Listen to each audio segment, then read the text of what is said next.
Okay, good afternoon, everybody. Thank you for joining us for our ETP 2023 Active Transportation Program Workshop. We are going to give it a few more minutes. There's a lot of people still logging on, so I will come back on maybe about 1:03 and we'll get started. So I'll be back in a minute.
Okay, good afternoon, everybody. I think we will get started.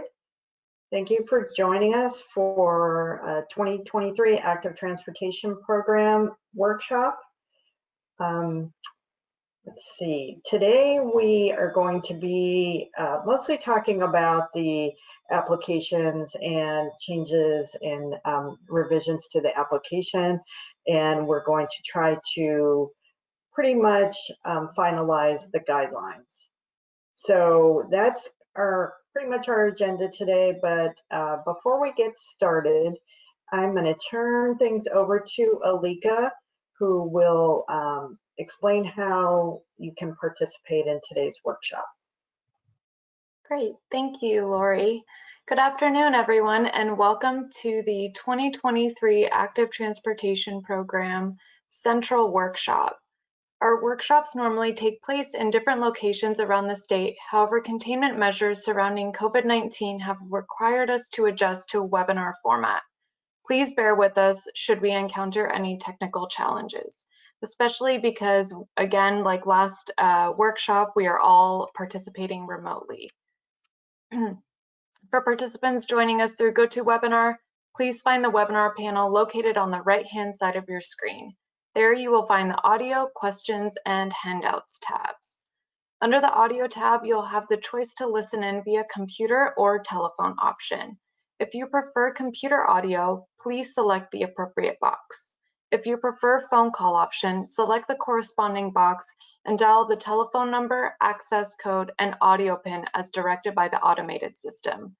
Please note that if the audio PIN is not entered, you will remain in listen-only mode and will be unable to speak should you have a question or comment. As a reminder, each registered attendee is provided a unique link and phone number to access this webinar. These cannot be shared with other participants as they are registered to a specific attendee. We welcome comments and questions from attendees as part of each topic at this workshop. There will also be an opportunity for comments and questions at the end of this presentation. There are two options for participants to provide comments. You may either click the hand icon to indicate you wish to make a comment.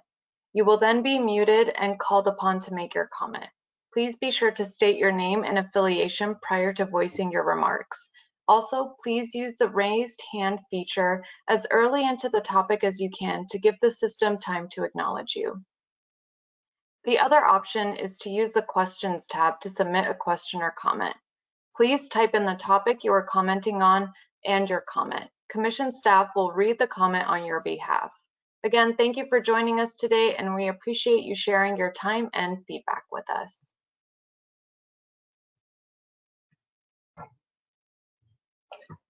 Thank you, Alika.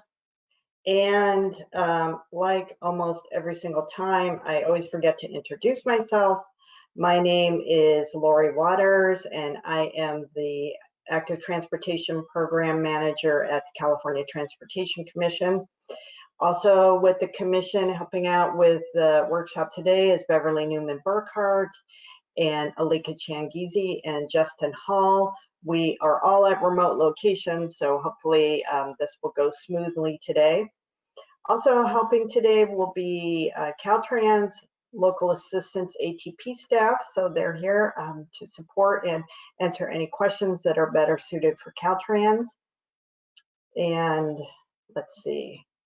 Okay, so like I mentioned, we are mostly going to be talking about the applications today, and so we have to get through a lot of things. So I want to kind of get started right away, but because I think this will be a long workshop, we did want to start off on kind of a lighter note, and Alika and I stumbled upon this clip a while ago, and we kept saying that we needed to play it at a workshop, and then we forgot until yesterday. So so enjoy this little clip from YouTube. Okay, Alika?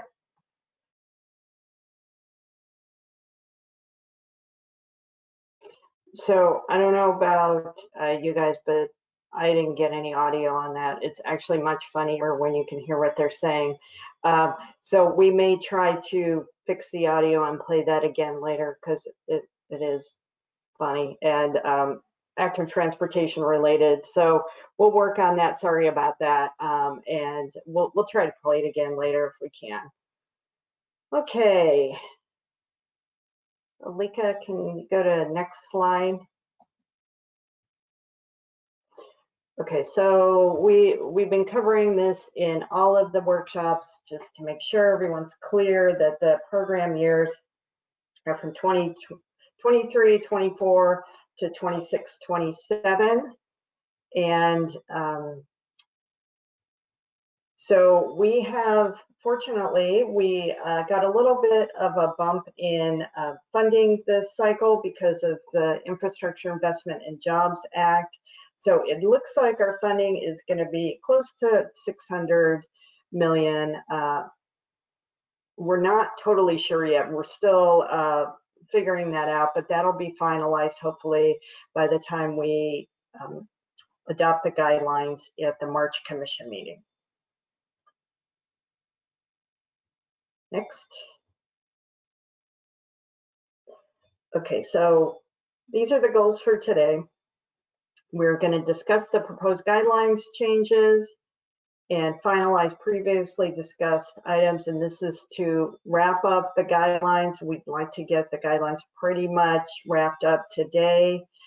I presented the guidelines at the January Commission meeting, and we didn't get a lot of comment. One of the commissioners had a couple things that he wanted us to add to the guidelines, which we'll talk about today. But other than that, there wasn't really any discussion on it. So So we just want to wrap up the things that are still outstanding and then get the guidelines pretty much finalized. So also we'll discuss application changes and discuss, if we can get to it, discuss the scoring distribution changes and any action items.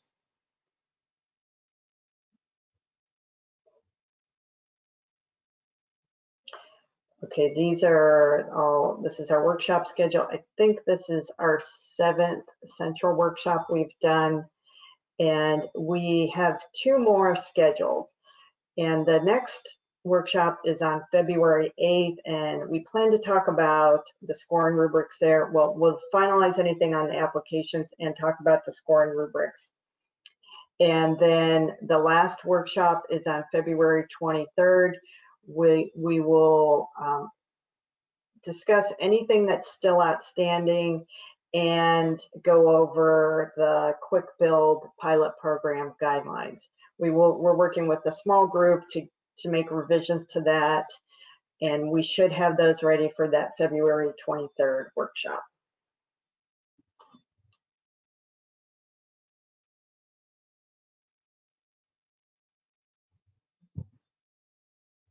Okay, and these are our branch workshops. Branch workshops are more targeted to a specific area. We don't go over changes. We don't discuss changes to the program other than just talking about it with the group, but we don't make any decisions on changes. These are more geared specifically to one area and talking about how what kind of success they've had in the program and what they could be working on in the future.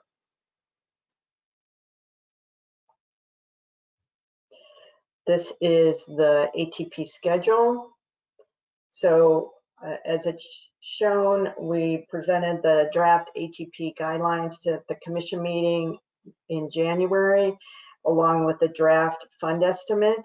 And for those of you that don't know what the fund estimate is prepared by Caltrans Budgets, and that shows what funding is available for each cycle and how it's broken out by the 3 components: the statewide component, the small urban and rural component, and the MPO component.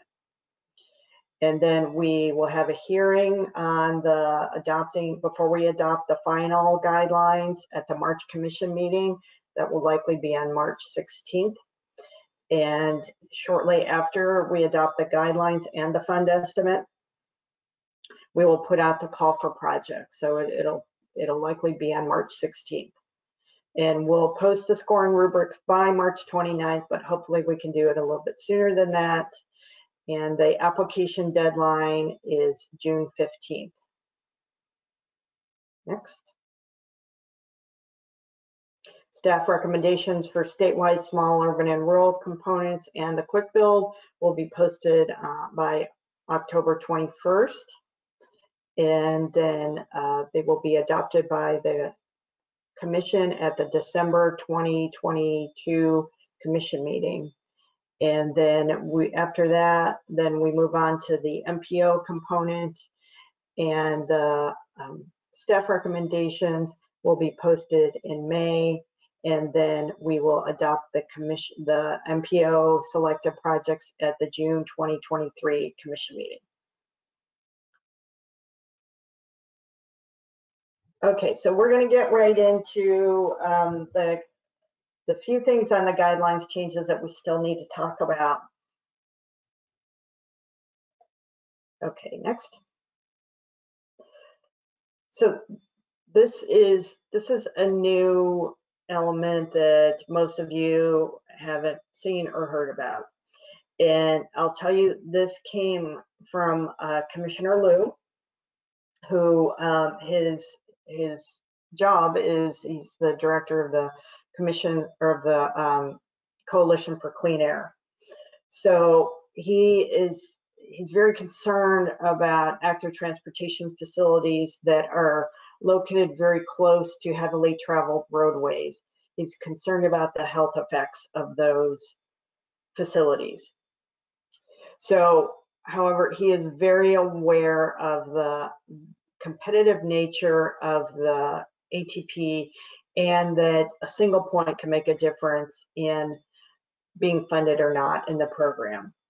So what he has asked is he wants applicants to describe if to let us know if their facility, if the project that they are proposing is located within 500 feet of a freeway or roadway with a traffic volume of over 125,000 average daily traffic. They must include a description of any project design elements intended to minimize exposure to air pollution and an explanation of the circumstances that make locating project components in close proximity to heavily traveled freeways or roadways unavoidable, or an explanation of why this location was chosen. So we are proposing that we put this in section 17 under application submittal requirements. When we get to the application section, you'll see where we're proposing to put this. It will be in the part A of the application, which is not scored. It's more the information gathering section of the application. So we can talk about the language specifics. If people may not be real happy about having to do this because it is an extra thing you have to do on the application, but I'll just let you know right away, this was specifically requested by a commissioner, so this will be in the guidelines and it will be in the application. But I think that I will pause just for a minute just to hear any kind of comments or questions on this from the attendees. So I'll wait, Justin. Thank you, Lori. Yes, we do have a couple attendees with their hand raised at this time.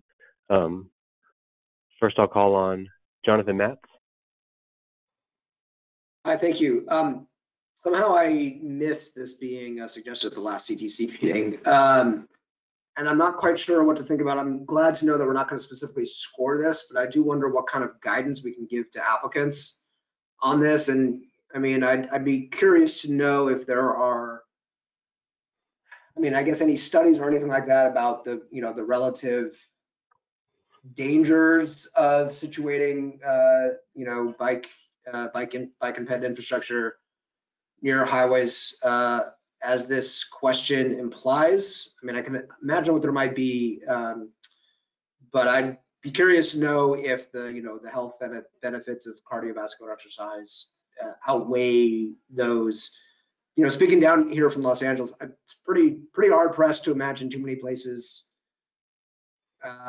where this wouldn't apply. The LA River Trailway is right next to the 5, and I don't think there's anybody who would dispute that it's still a very needed and necessary piece of bike ped infrastructure.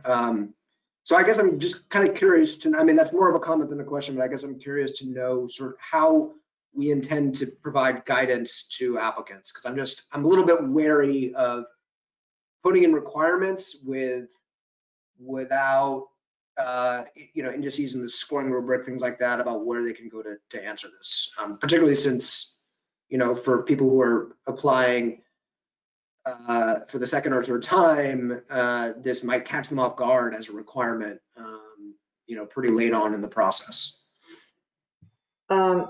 Jonathan, I have no idea how to answer your question. According to Commissioner Liu, there has been a lot of studies that show just locating the facility a little bit further away helps with the public health issues that he's talking about. So he says there's studies. We can try to find them. I'm not sure what to say other than this is very important to him, and right now his intent is he wants applicants to be thinking about this. So the only thing that we had is Desiree Fox at Caltrans. She did find there's a I don't know what you call it, a tool or something at Caltrans that has the average daily traffic of all of the highways in California. So We do have that. I don't know if that's useful in any way. It was very confusing to me, but Desiree is trying to kind of figure it out a little bit. And when we get to the, we can show how we're planning on addressing this in the application. We can do that now or wait till we get to the application.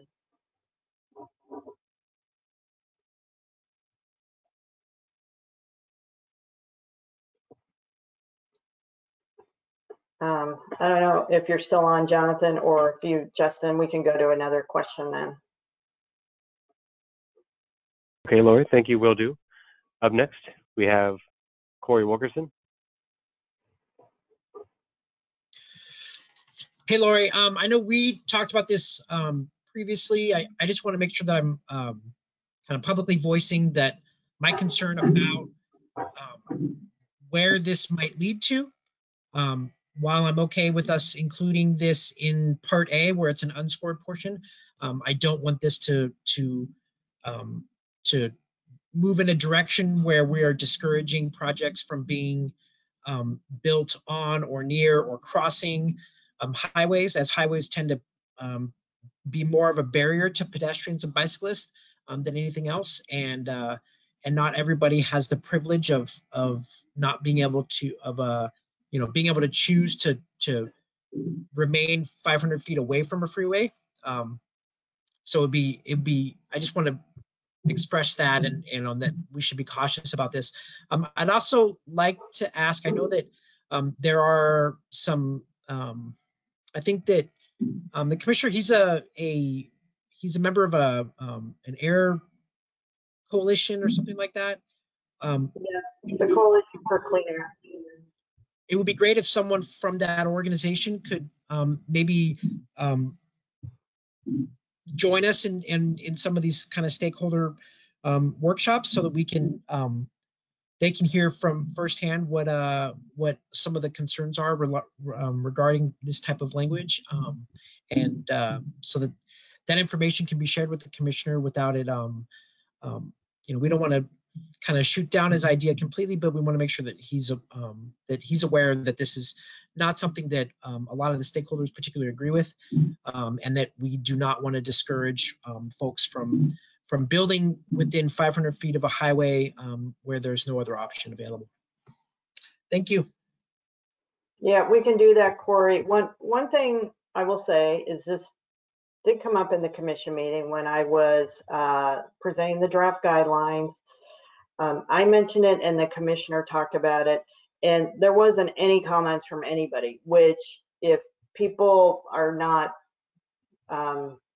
really wanting to do this, that would have been helpful, because then it's left up to me to discuss this with the commissioner. I'll put it that way. Okay, anything else from Justin? Yes, Lori, we do have a couple more attendees with their hand raised, and we did receive a couple of written comments during that time. Up next with their hand raised, we have Aya Kajui.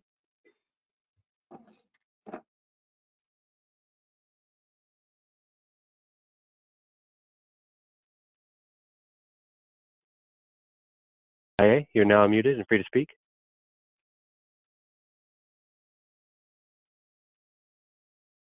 Okay, next on the list is Carl Anderson. Hi, Lori. Carl Anderson, MTC. Second everything that Corey had just said. Maybe since we are so far along in the guideline workshops already, maybe having a representative from that coalition at the TAC meeting would probably be best, just so we don't clog up any more time on the guidelines. And then I will just say that I understand the intent by Commissioner Liu's proposal here, and I understand that you are kind of in a rock and a hard place and this probably won't go anywhere. But to ease the burden on the applicants, I would just suggest that this question becomes kind of like an automated question in the application. So if, depending on where the project sponsor submits the location, then this question kind of pops up automatically or doesn't even pop up at all. That way it's not like another hurdle for each applicant to try and get through or trying to figure out, and maybe that'll help absolve some of Jonathan's concerns in his comments earlier. So hopefully the Caltrans application team can automate that process, and I'll just say that. Thanks. Yeah, thanks, Carl. That is pretty much how we're doing it. I will confess that this was partly my fault, because Commissioner Liu brought up this issue when we adopted, I think the state, it might have been the MPO component actually, of the ATP last cycle. He had just started on the commission and he brought up this issue. And at the time, because we weren't doing guidelines, we were adopting the MPO component, I wasn't really sure what to do with his comment, and I just said, well, we'll consider that for next cycle. And then I will be 100% honest, I forgot about it. So, but he didn't. And when he saw the draft guidelines, he saw that what he had asked for last cycle wasn't in the guidelines. And that was my fault. If I would have realized, if I would have remembered sooner, we could have handled this better. But because I didn't, we kind of are where we are now. I think, Alika, if you can show how we're handling this in the application, it might be helpful to people to see that. Okay, so again, this is in part A of the application under general project information, and under project location, it asks, is this project located within 500 feet of a freeway or roadway with a traffic volume over 125,000 average daily traffic? And I think we're going to have that be like a checkbox. And if you say yes, then the second part will come up. I think Beverly's coming on to tell me I'm wrong. So Beverly, maybe you're doing fine. I just came on in case there's any questions. Okay.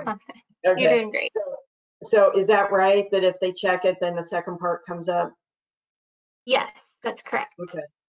Okay, so if you check yes, that it is located within 500 feet of a freeway or roadway with a traffic volume over 125,000 ADT, then the second box comes up which says, if yes, describe any project design elements intended to minimize exposure to air pollution and circumstances that make locating project components in close proximity to heavily traveled freeways or roadways unavoidable, or explain why this project location was chosen. And so it may mean when, if the applicant does check that yes it is, and they have to answer something in the second box, it could be that we located the facility where it is because that was the best place to put it. It's where people will use the facility and it was the only place we could put it, or something like that. Right now, this is just kind of I guess, data gathering and just getting people to think about the issue. So Laura, I just want to add, I think what Carl was saying was, like, when the applicant puts in the location, like they put the actual like coordinates of the project in, like maybe that would be automated. I don't know if it's possible for Caltrans to do that. We can talk to them, but that may be not possible this cycle. But I do think maybe we can add like a link to the spreadsheet that Desiree provided as like for them to quickly access to like check their location on that spreadsheet. That's just an idea. Yeah, that's a good idea. So I'll say we can try to make this as easy as possible. I will say too, and I was going to mention this when we get to the applications, but Caltrans IT manages all of the applications, and they need a lot of lead time to make changes to the application. Making wording changes, things like that aren't a big deal, but structural changes are not easy, and we would need to figure it out like right away. And doing something like that would probably require more like back-end programming or whatever you call it. So so we can think about how to make it as easy as possible, but this is how we're proposing to handle this commissioner request. So Justin, we can continue to take comments and questions on this, both on the language and the guidelines and for how this will be addressed in the application. Thank you, Lori. We have received a few written comments and questions during this time, so I'll get through those, and then we do still have attendees with their hands raised. Okay. A comment from Gene Severnhouse. They write, sounds like a great idea. There are cynical attempts to place major pathways next to freeways instead of on more pleasant natural nearby areas to avoid environmental discussions. I think this should be scored unless I hear more good discussions to change my mind today. From Michael Williams, he writes, I second Jonathan's comments on this topic. From Candace Vanderhyde, great suggestion by Corey. From Deborah Murphy, I also agree with Corey on everything he said.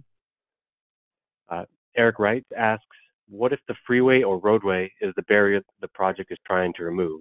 Does going over or under the freeway count? I was afraid somebody was going to ask that. I don't know. Beverly, I know we've talked about this a couple of times. I can't remember if we ever really came to. So I think what our decision that we came to was that, yes, if it does cross something, then they should just click yes and then explain. Like there'll be a space for them to provide that narrative, like, yes, it crosses whatever freeway. And we did this because it's the route that everyone uses.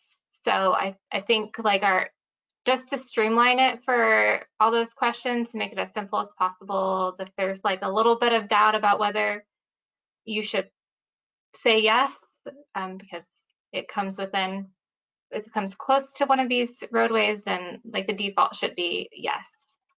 I think that's the conclusion we came to, at least.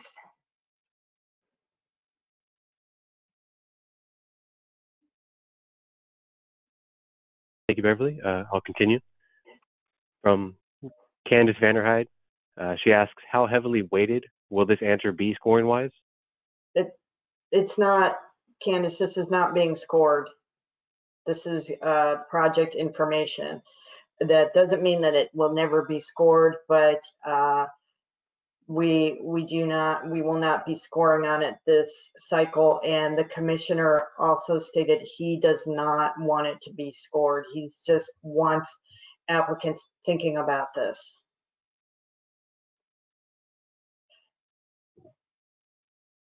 Thank you. From Lola Torney, they comment, this question is actually asking two questions. Describe design elements, and two, explain why this project is located where it is. Okay. Then answer two questions when you respond to this. From And Candace again, Vanderhyde. Oh, I think I'll say it again, this is not being scored. Okay. Sorry, Justin. no problem. Thank you, Lori. From Candace Vanderhyde, they comment, sometimes the only way to access services is to cross a freeway or highway. That's why this is concerning. From Derek Eason Towers, they write that they agree with Corey. A comment from Shane, they comment, the 125,000 daily average might limit projects to metropolitan areas and might limit potential rural areas. I'm not sure I understand that, since it's I don't understand that. And I'll say it again, maybe we should have put a slide with it written real big on here that we are not scoring on this question. This is an A2. None of A2 is scored. This is just gathering project information. Thank you, Lori. I'll go back to our attendees with their hand raised at this time. We have up first, Ivan Garcia. Hey, Lori, this is Yvonne. Mhm. I guess I'm just trying to understand the intent. If it's just information for the commissioner, then couldn't just this be an exercise for Caltrans, a GIS exercise to query where the projects are and then cross-reference it with whatever thresholds he's looking for? But I'm concerned with it. Well, we're not going to assign points for it now. Well, that's a red flag for later, then put smaller agencies at a disadvantage or not, or I don't know, or drive how projects are selected. Because it sounds like he just wants to know for himself and just to make sure projects aren't along, serious non-attainment corridors where people have to breathe all these contaminants. I, I don't know, but I agree with Corey and Carl's comments. Um, And people maybe didn't chime in. I know I didn't chime in because I was logged in when these questions came up as just a listener on YouTube. So, again, why these remote meetings are difficult to have meaningful conversation. okay, so let me say this. I have to confess that I don't know anything about this issue. And so I agree that it might be good to have somebody with an air quality background that could explain better the concern here. And we could try to do that at the technical advisory committee meeting or the next workshop. Commissioner Liu does have staff that hopefully could explain this better. Also, I think it would help, and I can go back and explain the comments, relay the comments that we have heard today. When we adopt the guidelines next meeting, if anyone is brave enough to make a comment on this at the meeting, it would probably be helpful for the commissioner to hear from actual applicants.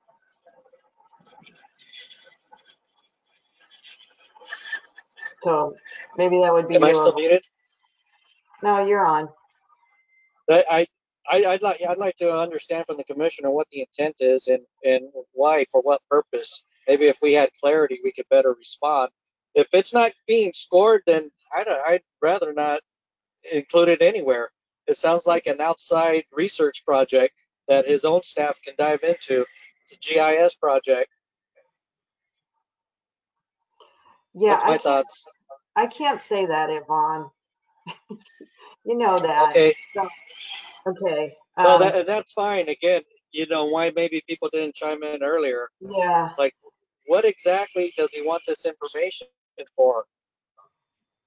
And that's fine. It doesn't really affect me because I'm up north.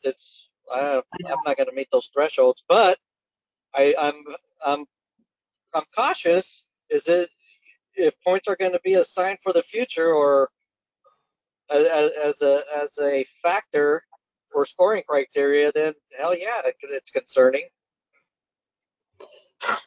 From what I understand, that he is just genuinely concerned about the health effects of people using active transportation facilities very close to heavily traveled roadways because of the health effects of pollution. And I can understand that. For example, up here in Chico, we have the State Route 99 bikeway corridor that bisects the entire urbanized area of Chico. And on the surface, you can say, well, you're going to be along Highway 99 through the whole way. No, no, that'd be silly. It opens up the east-west connections, so somebody may use a little piece, get to wherever, it totally opens up the rest of the network. It's not to say somebody's going to use it, from point A to point B all the way through. That's highly unlikely. Mm-hmm. But again, it comes down to understanding where the commissioner's coming from and how would that be used.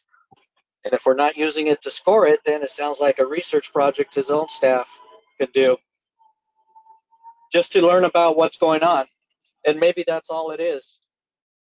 So as I don't soon know. as as soon as the workshop is done, Beverly's going to call him and tell him that his staff should do this research project.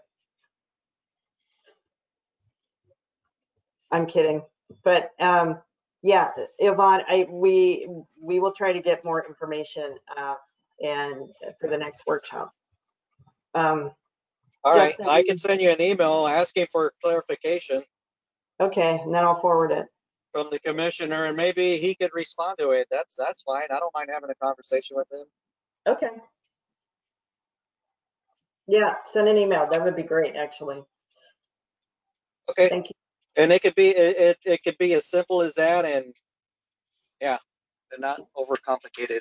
Thank you. Okay, thank you. Anyone else, Justin? Yeah, Lori, we do have a couple more attendees with a hand raised at this time. Up next, we have Corey Wilkerson. Okay. Hey, Lori. Okay, so just to be clear, like I don't particularly have a problem with this being in information gathering for the commissioner.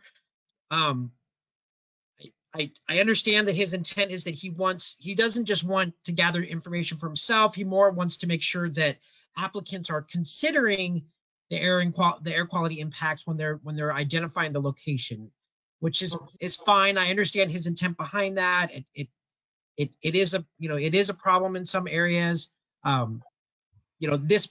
This question will disproportionately impact more urbanized areas, high traffic areas. There's, huge parts of the state where they don't have any corridors that exceed 125,000 cars a day. So they're going to be off scot-free. Whereas, more urban areas there's more likely that the checkbox will be a yes. In order to make sure that we're not putting undue burden on the applicants for this new question, especially since it's not scored, can you please make sure that there is some sort of tool that is linked in the application? It doesn't have to do it automatically, but the National Highway system, we should have ADTs for the state highways, and just a simple GIS tool that shows which one of the highways meets this criteria, and then also shows a 500-foot buffer around that. It would be a very simple GIS tool that could be built and could be hosted on ArcGIS Online and linked in the application. Then there's less work for the application team. They only need to include a link and a checkbox, whereas I think what Carl was saying would be much more difficult for it to do it automatically. But that way applicants can just click on a link, see if their project is within a 500-foot buffer, then they can click yes or no, and then they can respond. It would be even great if there was a link in that tool for some additional resources about why this is a concern, so the applicants can look at what the thought process is and what types of things they should be considering. But ultimately, the most important thing, and I will absolutely speak at the March meeting, provided I can actually make it to that meeting. But I missed the January meetings because I was sick. But I want to make sure that it's clear that we are absolutely opposed to this being a scored question at any point. As long as it's just data gathering, I'm okay with it. As long as we can provide some resources and tools for applicants to make it as easy to answer this question as possible. And I don't think it would be very difficult on the team to be able to do that. Yeah, no scoring, please, ever for this. So a couple things. One is I do not want to put anyone from Caltrans on the spot as to what they can or can't do in the application. But if someone from Caltrans wants to come off mute to explain what they could do, that would probably be helpful. I would say, I know this is another thing applicants have to do. It doesn't seem like it would take that long to check a box and write 2 sentences, but I don't know. I agree. It wouldn't take too long if there's a a map that they could just click on and look at and then check yes or no and then maybe answer a couple questions, that would be a very minimum burden to the applicants, and it would not create too much extra work. But if they needed to research to find out what the ADT is on the highway, to identify whether or not they're 500 feet, that would require quite a bit more work on their part, rather than if we could provide something to them that in a GIS tool would be very easy, but if they needed to do it in a more analog way, it would be much more difficult. So if we can provide that tool, it would make it much, much easier for the applicants to be able to answer this question. So staff at a city or county, they don't know what their ADT is on their roads? Not necessarily like on the, basically a traffic engineer thing. Yeah, if it's on a freeway, they don't necessarily have that data directly. They would have to hunt it down from the agency that's in charge of it. In this case, it would be Caltrans. So they would have to hunt down what the ADTs are on that on which segment of freeway to determine what, and then they'd have to buffer it to figure out whether or not they're within 500 feet of that right of way. So it would take a little bit of extra work because they're not locally controlled roads usually. You know, a city does not control the freeway and therefore doesn't always have the same data available to them that Caltrans would. Okay. So simple tool, Caltrans has that data. It should be something that's relatively easy to create and provide, because I assume that most of the roadways that do exceed that are on the highway system, would be considered a state highway. I can't think of any local roads off the top of my head in the LA area that has that high of ADTs. There might be a few, but they're that's a massive like 8-lane roadway in order to be able to accommodate that kind of traffic. So it would have to be pretty dense. Okay. Justin, is there anyone else that wants to speak? Yes, Lori, thank you. We do have some more attendees who are looking to make a comment or question, but I also wanted to point out that we have a few people from Caltrans who are looking to speak as well on the topic. So I'm going to first call on Desiree Fox. Okay, thank you, Justin. That's perfect. Hi, can you hear me? Yes. Hi, this is Desiree Fox, Caltrans ATP project manager, a program manager. So I heard all the concerns about what would be needed on the application, and it was actually what we were considering in the first place when this came up. And so what we can do is add a link in the application to the GIS map that Caltrans has for people to look up their projects. We wouldn't be able to do anything outside of that. There wouldn't be any other type of automating that we can do in the application, and especially not this far into the process. But you know, a link to the application, we can provide instructions. We have application instructions, and we can provide additional instructions in there as well.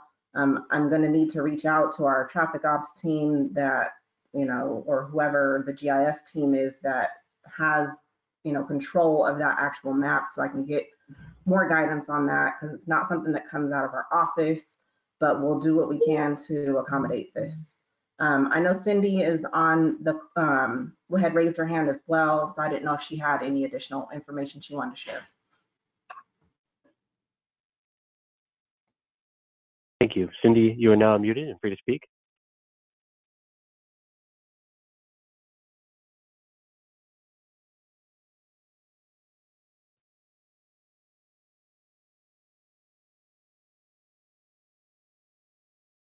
We've also, yeah, Cindy, you are muted and free to speak. If not, we have Catherine Carr as well. Hi there. This is Catherine Carr. I have a question about this question, because it's talking about the average daily traffic, but is this actually a proxy for establishing that this area has bad air quality? So one, you could actually do it with just the air quality threshold, and two, at some point, it's also assuming daily traffic is mainly fossil fuel, which it still is, but at some point it would change as more alternative fuel vehicles that were lower emissions came. We're using the corridor. Or maybe it's also, is this 125,000 just cars, or is it also a freight issue? So this question, even though it looks very simple, would basically asking, you know, what the daily traffic volume is, actually opens up a lot more questions about what the intent, you know. So yes, knowing what the intent is, we'll first make sure that we'll also make sure that what the metric that's being asked for is appropriate. That's it. Thank you. This is the metric that's being asked for. I don't think people should be analyzing it to try to figure out what else is in it. This is what we're asking, and this is what the commissioner asked for.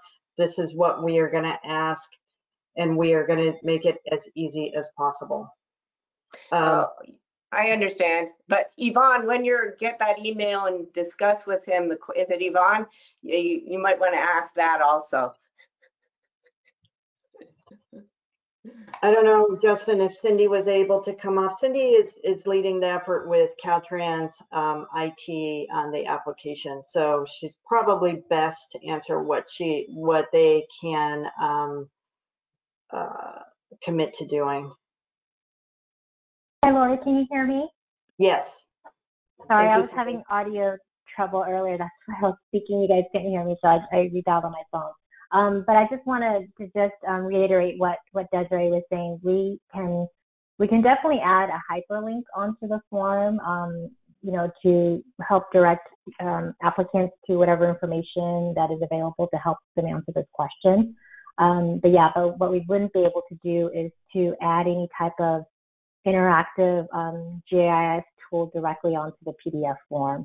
You know, especially at this time, that's an area we haven't done yet on a PDF form.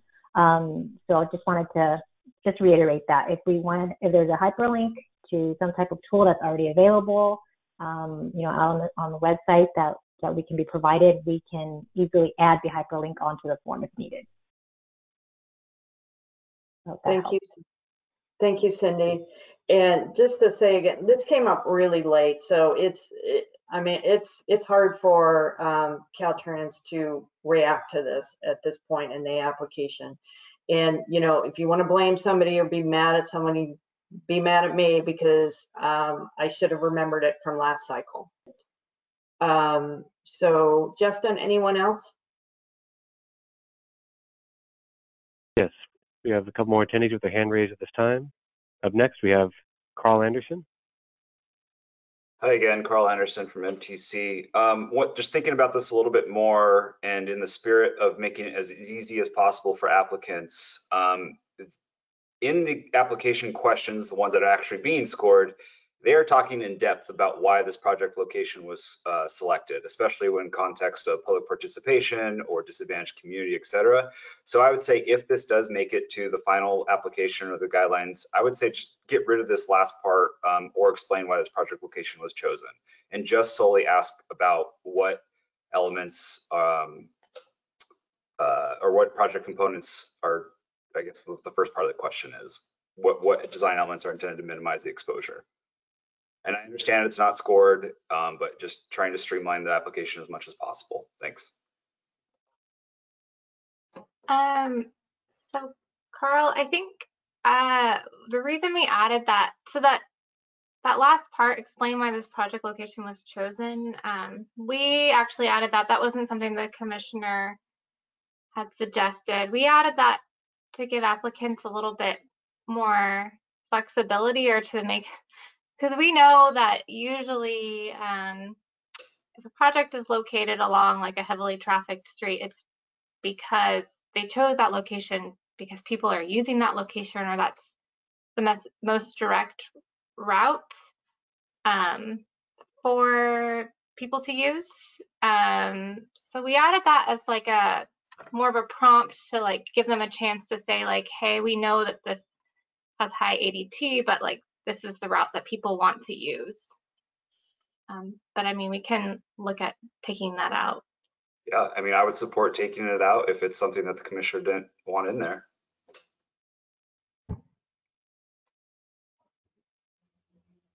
Okay. Thanks. Anyone else, Justin? Laura, we don't have any more attendees with their hand raised. We did receive a few written questions and comments that I'll go through quickly. Okay, thank you. First from Candace Vanderheide, she writes, slippery slope, including it, also could influence reviewers without real context. She follows up by saying reviewers might think they're supposed to consider it as they are reading other aspects of the application. Shane Kerpata, a follow-up to his earlier question, he asks, would this question exclude potential rural projects with an ADT below 125,000? No, it doesn't exclude anything. Yeah, do you just, if it's on a road that has less than ADT, you check no, and that's it, and then you move on. Is that Thank it, you. Justin? Just a few more. Okay. From Tracy McMillan, they write, air pollution exposure should be examined in relation to other exposures, such as traffic safety exposure. From Deborah Murphy, they write, I would recommend that CTC suggest ways to mitigate air pollution impacts, like planting trees. LU's staff should share ideas with ATP applicants at one of the workshops. From Candace Vanderheide, they write, they are already using them at the risk of their safety. Air pollution compared to speed in unprotected facilities is a little ridiculous. A question from Sheila Bongier. They ask, is there an online tool we can use to see average daily traffic? Then didn't we already talk about all that? Was that not clear on the tool that we're gonna? I'm not asking you, Justin. I'm kind of asking Beverly. Didn't we made that? Okay. Yeah, so we'll include a link. We'll work with Caltrans to find the most appropriate tool to link within the application, so it's very easy for applicants to find the tool. And then Caltrans will also provide additional guidance in their application instructions. Thank you. Just a couple more from Michael Cooker. They write, EVs will not improve PM 2.5 pollution. Most of it is due to tire wear and brake wear. From Corey Wilkerson, just a hyperlink to a web map would be perfect. And that concludes all written comments. And I don't see any more attendees with their hand raised at this time. Okay. Thank you, Justin. So thank you, everybody. That was a lively discussion. And so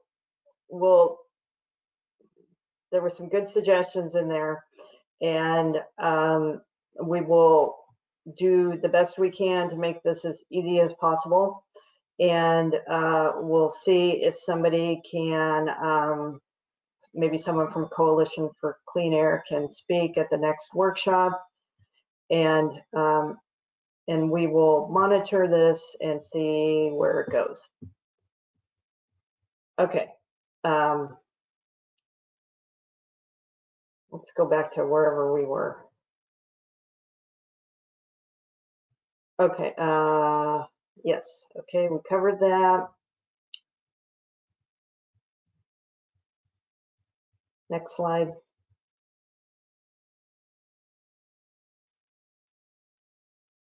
Okay. So this was something else that Commissioner Liu wanted in the guidelines. So it's just that he wanted us to state in here that the governor's proposed budget for fiscal year 22-23 includes potential active transportation program augmentation. If approved as part of the final fiscal year 22-23 state budget, Commission staff will develop supplemental program guidelines in consultation with the Active Transportation Program Stakeholder Work Group, which is all of you. All this is saying is that if we get an augmentation in this year's budget of ATP, we will work with stakeholders to determine how those funds will be used. That's it. It's just the statement. Nobody has to do anything right now. Okay. Next. Okay, so now we're gonna, those were the only two new things that came, that was the only new things that came out of the presentation on the draft guidelines at the January commission meeting. So now we're just gonna finalize items that we've already discussed. Okay. Okay, so scope amendments, we talked about that we were going to, this was kind of unspoken policy, so we're just putting it in the guidelines that scope changes must be addressed as soon as they are identified and must be approved prior to receiving the construction allocation, except in instances where there are contract big cost savings as described in section 36 of these guidelines. Okay, are there any comments on this?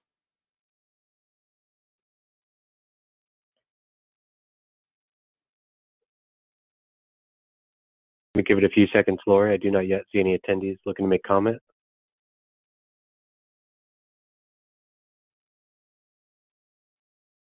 Still seeing none.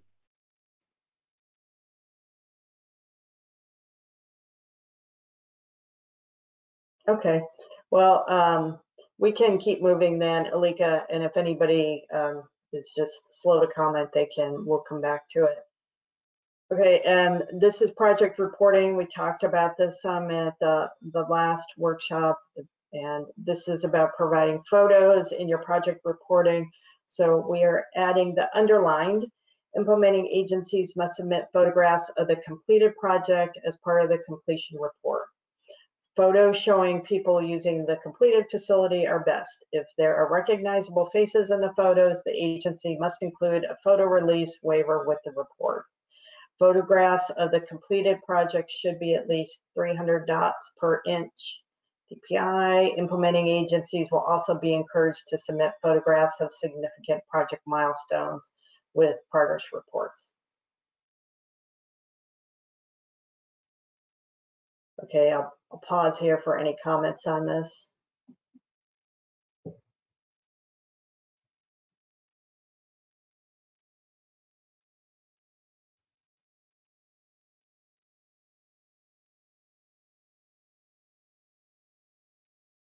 Thank you, Lori. We do have attendees looking to make comment at this time.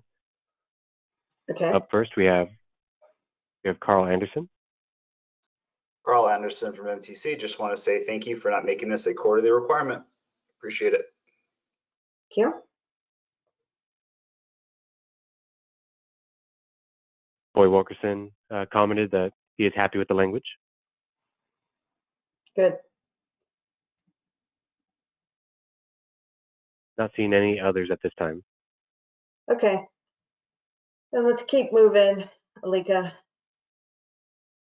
Okay, so this is what we're still coming up with language for the pilot program, phase 2 of the quick build, and we don't have anything yet. So we've been a little bit slow on this, but we will get it together and present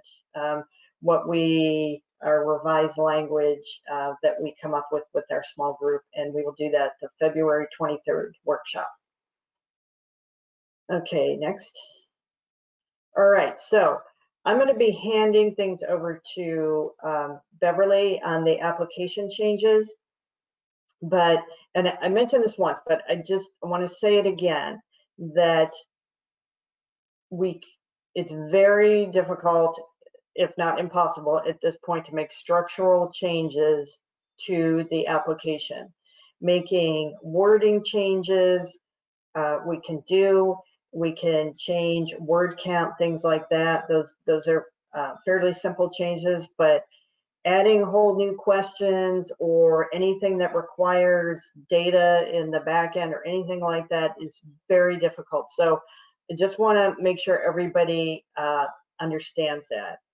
And Cindy from Caltrans IT, who you've already heard from once, is here. And if and she will let me know if we are agreeing to something that just can't be done. But please be aware of that as we take comments and questions.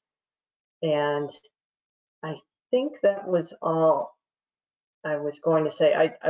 I'll just say one other thing too, that this is a lot of information, but Beverly has tried to organize it as clearly as possible. One of the reasons that it's hard to display this easily is because some of the changes are going to be for all the application types, and some of them are just for some of the applications. So we've tried to make that clear. If we need to, we can pull up what the actual application looks like if that's easier for people to see. But I will turn things over to Beverly, but I will be right here if she needs me. Thanks, Lori. All right, Alika, can you go to the next slide, please? Okay, so these are some of the goals that Lori just outlined. So really, we're trying to align the application with any of the guidelines changes that were made this cycle. We're trying to clarify some of the language in the application that may have been confusing before. One of the big themes you'll see throughout this presentation is adding more non-infrastructure prompts to infrastructure plus non-infrastructure combination projects, because that is something that we heard a lot from our applicants when we were having debriefs with them this past cycle. We'll be adjusting word counts where necessary. If there's time today at the end, we are hoping to discuss the point distribution in each application. So how many points each question gets. If we can't cover that today, we may push it off to next week when we talk about the scoring rubrics.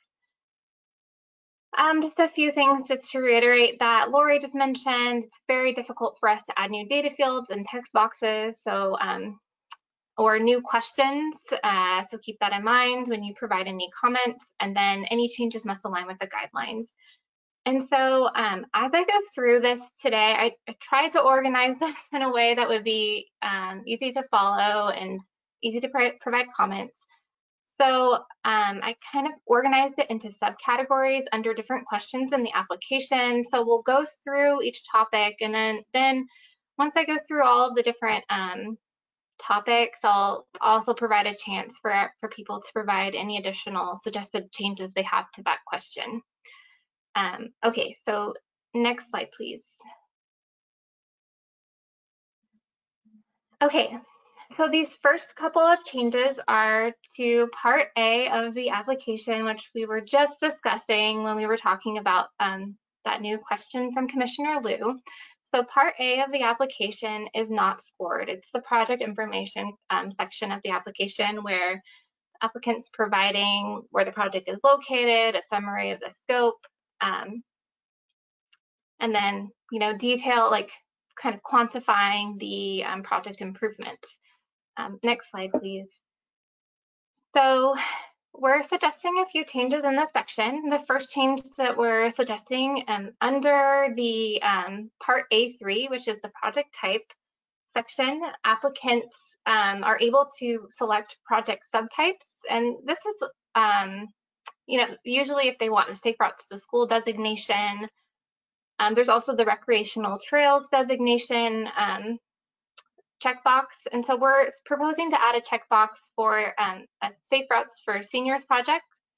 And the reason we're doing this is if you've been watching the last few workshops, one of the things that we're trying to do this cycle is really help applicants talk more about the benefits of their projects and how they're addressing the needs of older adults. So this is kind of just in line with that. And then the other change that we're recommending for this section is just a minor language change to the Safe Routes to School project subtype. And in this, we just are trying to clarify that Safe Routes to School non-infrastructure programs should benefit school students and parents and be primarily based at the school. Next slide, please. Okay. And then part A4, which is kind of a checklist where applicants can quantify the different elements of their project. So for example, in the infrastructure section, they add like how many miles of bike lane they're proposing. So our proposed changes are to the non-infrastructure section of this little checklist in part A4, and in alignment for the with the recommendations that we've made at the last few workshops about enforcement in the non-infrastructure projects. We're proposing to take out some of the enforcement language in this section, knowing that most of these activities usually fall under education or encouragement, kind of the education or encouragement umbrellas instead. So we are proposing to take out that language, and then we're also proposing under program activities for safe routes to school non-infrastructure projects, adding an area where applicants can quantify the number of student-led leadership initiatives like student patrols or peer-led learning. And this is kind of in alignment with first our de-emphasis on enforcement, and also our emphasis on creating sustainability within these non-infrastructure programs. So those changes that I just outlined are our only changes besides what we discussed before with Commissioner Liu's request. Those are our only recommended changes to Part A of the application, so the project information section of the application. So we can discuss those changes now. And I'll hand things over to Justin to see if we have anything.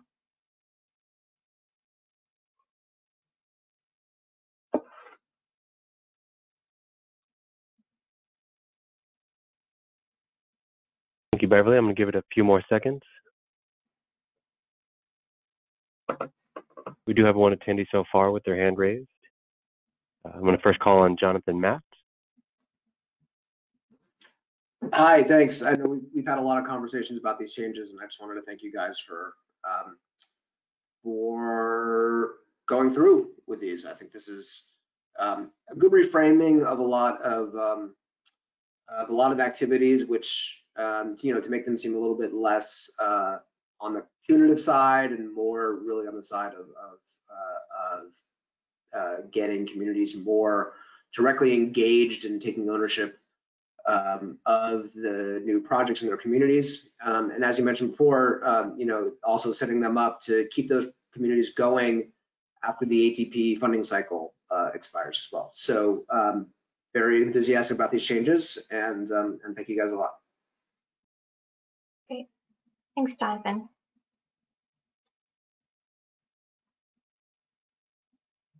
Beverly from Corey Wilkerson, they write, very supportive of this language change.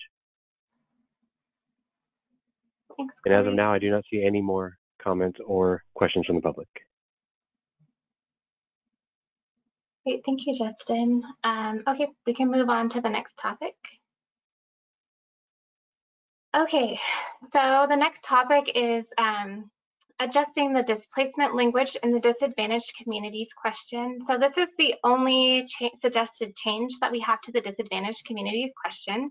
Can you go to the next slide, please, Alika? Thank you. Okay, so I have two slides on this. The first is for the small and medium application, and the second is for the large because the questions are slightly different. However, the language that we are proposing to add is the same in all application types. So as if you've been listening to the workshops for the last few months, last cycle we added a question or a prompt about displacement within the application and the guidelines. However, our intent was to, if displacement wasn't an issue, for applicants to discuss why it's not an issue, and that was reflected in our scoring rubrics last cycle, but it wasn't reflected across all of the application documents and the guidelines. So we are just proposing to add, if displacement is not an issue, explain why it is not a concern for the community to this question. And so can you go to the next slide, Alika? Okay, yeah, it's the same language in the large application. It's just it's in a slightly different part of that question. So for small and medium, it's in question 1, which is disadvantaged communities, part C1, and for large applications, it's in question 1, part C3. So again, that's the only change that we're recommending for the disadvantaged communities question. So I can open it up for any comments on this language or any other comments about the disadvantaged communities question.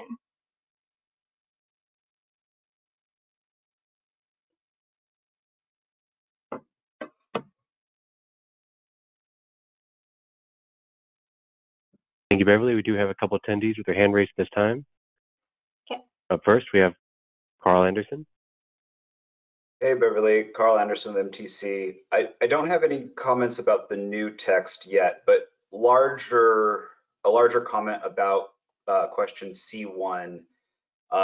Specifically, it seems like question C1 shares a lot of similarities with other questions on question 2, where we're asking project sponsors to describe how it closes a gap or provides connections to, kind of talking about more of the built environment of the project. And I think reframing this question or part C1 to just focus on the community need would help project applicants feel like they're not repeating the same thing over and over. And then also on question C3, where we're asking them to illustrate or provide documentation how the project was requested, I feel like a lot of that is addressed in the public participation question. So I propose just maybe even removing that C3 from this section. And I know we don't have the application in front of us where we could look at all the specific questions, but those are just kind of my general thoughts. Thanks, Carl. So I would say that question 1 and these different parts is focused specifically on the disadvantaged community. And then question 2 is focused on the community overall, which we know that a lot of applications, there's a huge overlap between that, between like the disadvantaged community and the community overall, but it's not necessarily an overlap. So I don't think that we would propose any changes to this section. I don't know, Lori, if you have an opinion. I'm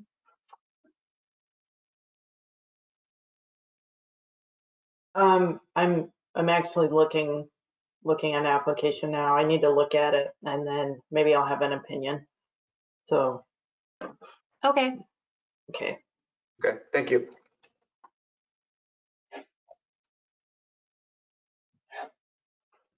All right, Beverly, we have a couple more attendees with their hand raised at this time.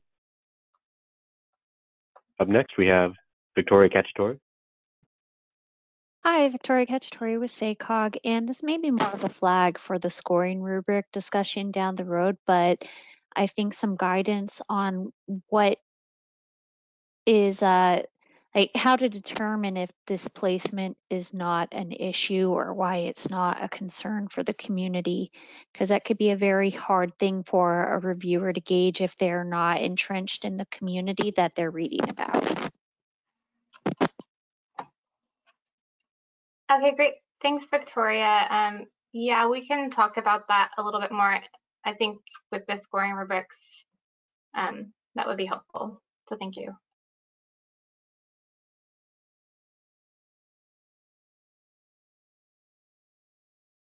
Up next, we have Corey Wilkerson. Okay, I have a few comments. Actually, based off of both Carl's comment and Victoria's comment, but I'll mention to Victoria's comment first. I'm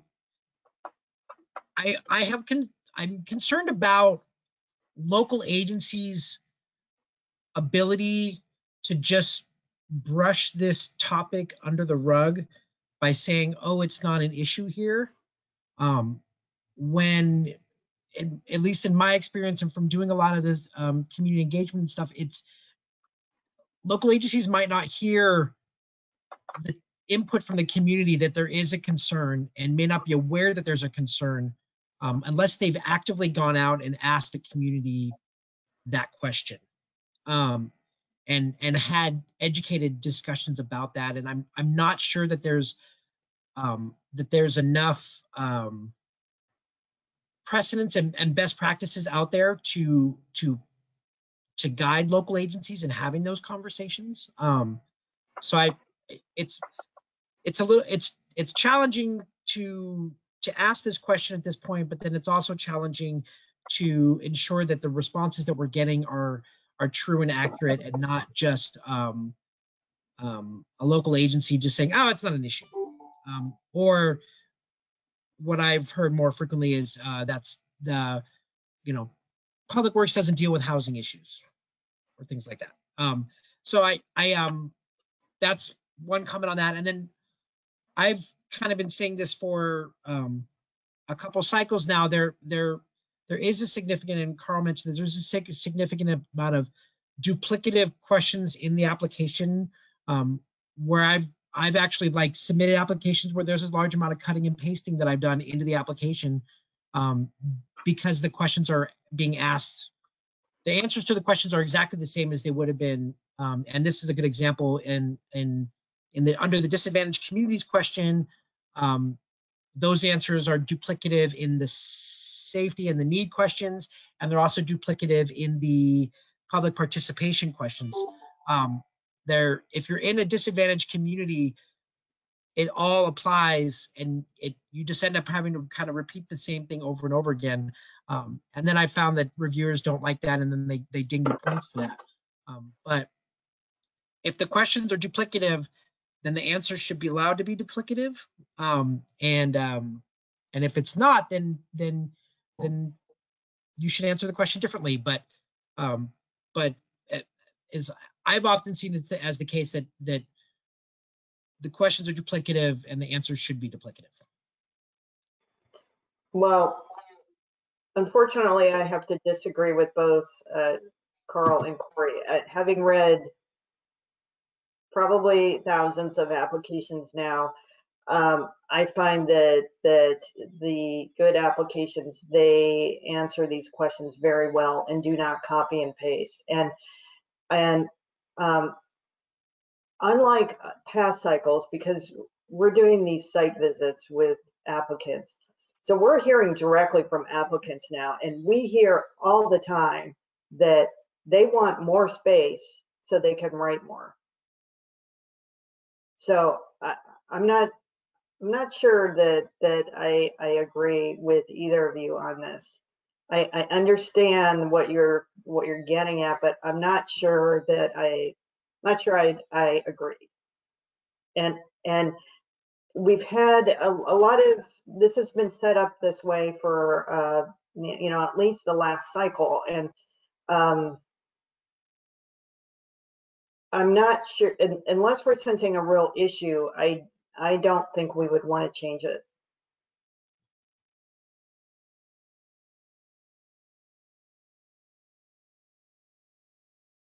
Thanks, Lori. And just to be clear, I'm not suggesting that we need to change it, but I don't think that local agencies should be dinged if their response for two questions that are in the context of that particular project are asking the same answer, that if they put the same answer into two questions, if it applies to both, that they shouldn't be dinged for that.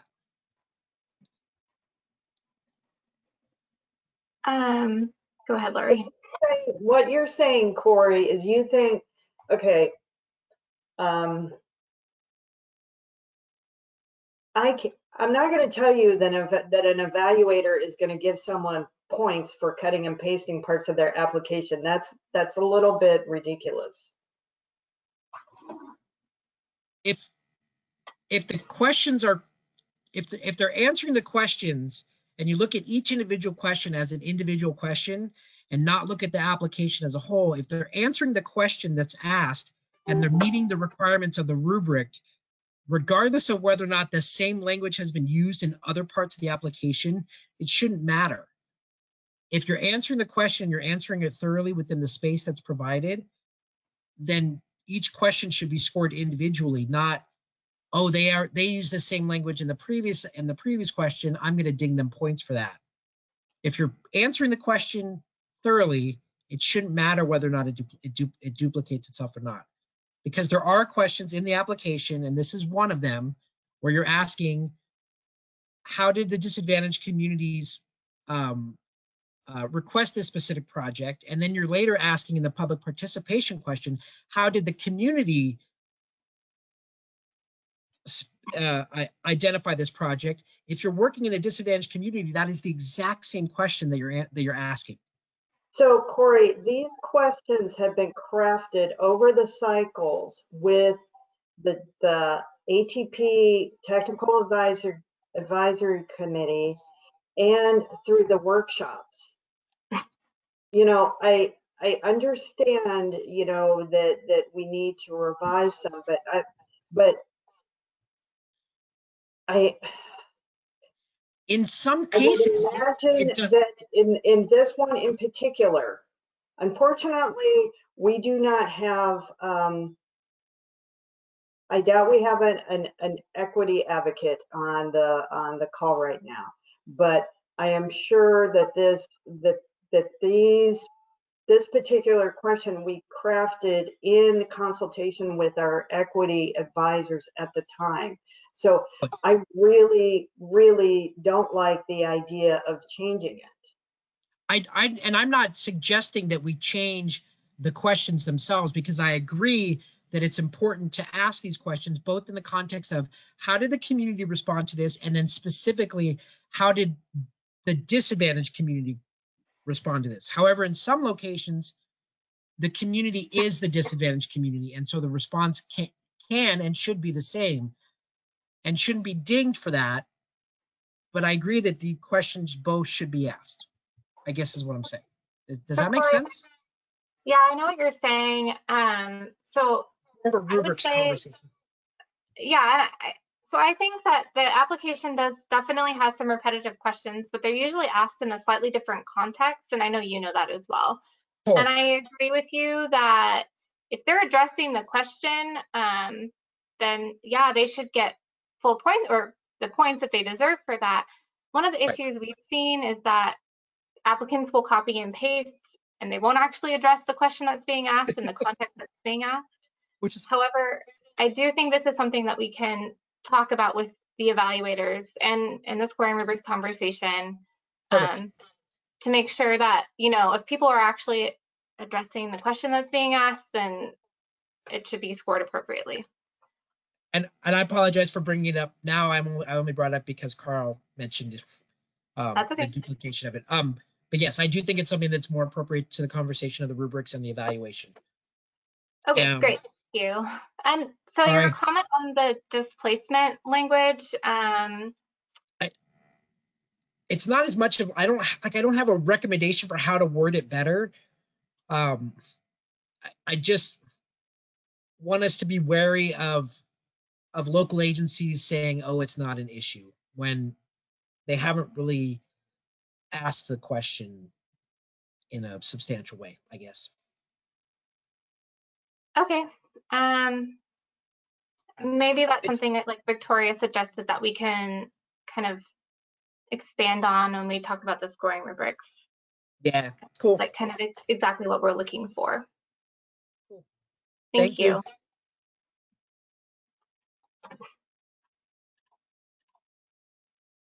Anything else, Justin? Yes, Beverly, we do have a few more attendees with their hand raised at this time. Up next, I'm going to call on Russ Dollar.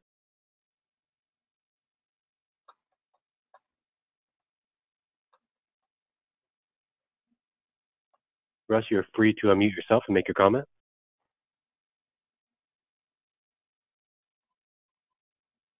All right, I can go back to Russ. Up next, we have Denise Montes. Hi, Beverly. I just wanted to make a comment, because what they were talking about with the duplicate question, I come into a lot because my entire city is a disadvantaged community. And so I do try to vary my answers, because I talk about the community outreach, and then I turn around and talk about the specific community that's directly affected by the project. And that's kind of how I tried to not duplicate my answers. So I just wanted to basically give that suggestion, because I have the exact same issue all the time on both of the questions. Great, thank you. Yeah, and I mean, I know Corey and Carl are aware of these issues, but I would say to the applicants listening to this call, like if this is something that you like, when you come to questions like this that you're not really sure like how to reframe your answer or things like that, definitely take a look at the successful applications that are posted on our website. And, you know, because usually those really high scoring applications do a good job of addressing the questions and reframing their responses in the context of the question that, or the topic that it's kind of covering. Yeah, and I want to mention that I think I've gotten a project every single cycle so far. Oh, congrats. Good job.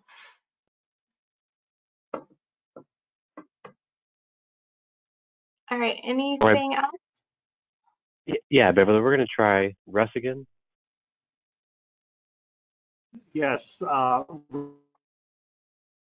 Dollar here. I've scored a lot of these applications, and usually that type of thing with displacement with the disadvantaged communities, that comes up in their minutes from school, parent school meetings,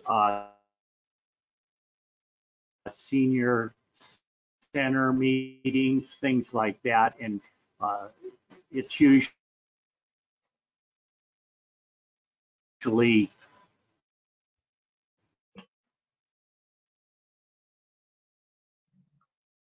you know, forefront, there is a problem. And that's all. Thanks. Thank you. Beverly, I know we need to move on, but I just wanted to say one thing to, you know, because I know it's, I'm trying not to get too agitated on this, but we're in the 6th cycle, and I'll tell you that the projects we get now are so good, and the applications are very good. So it gets harder and harder for us to really distinguish in the evaluation process. So yeah, maybe we are having to parse down a little bit, but it does help if we have different ways that we can score on it, and then it gives us more room in the scoring rubrics to have ways that we can come up with scores where everything's not scoring a 90, because that's a problem. So I'll just say that. Thanks, Larry. Anything else, Justin? Yes, Beverly, just a couple more written questions I'll go through quickly. Sure. The first comes from Ashley Costa. She comments, agreed that more space on application questions for non-infrastructure is appreciated. The comment from Francie Levine Grader. She comments, I think we should move on. And the last written question we received at this time from Gianna Gamello asks, what is the date of the webinar that will focus on the rubric evaluation portions of the application that will be scored?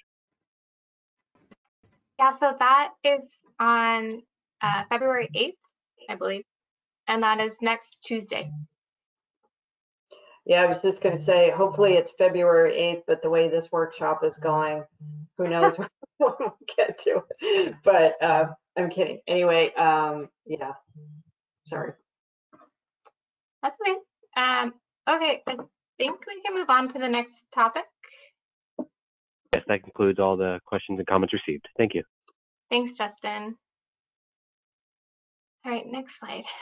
Okay, so we're now going to talk about the need question, which is question 2 on most of the applications. And this is the question where the applicants kind of talk about the needs of the community and then have a chance to talk about how their project is addressing those needs.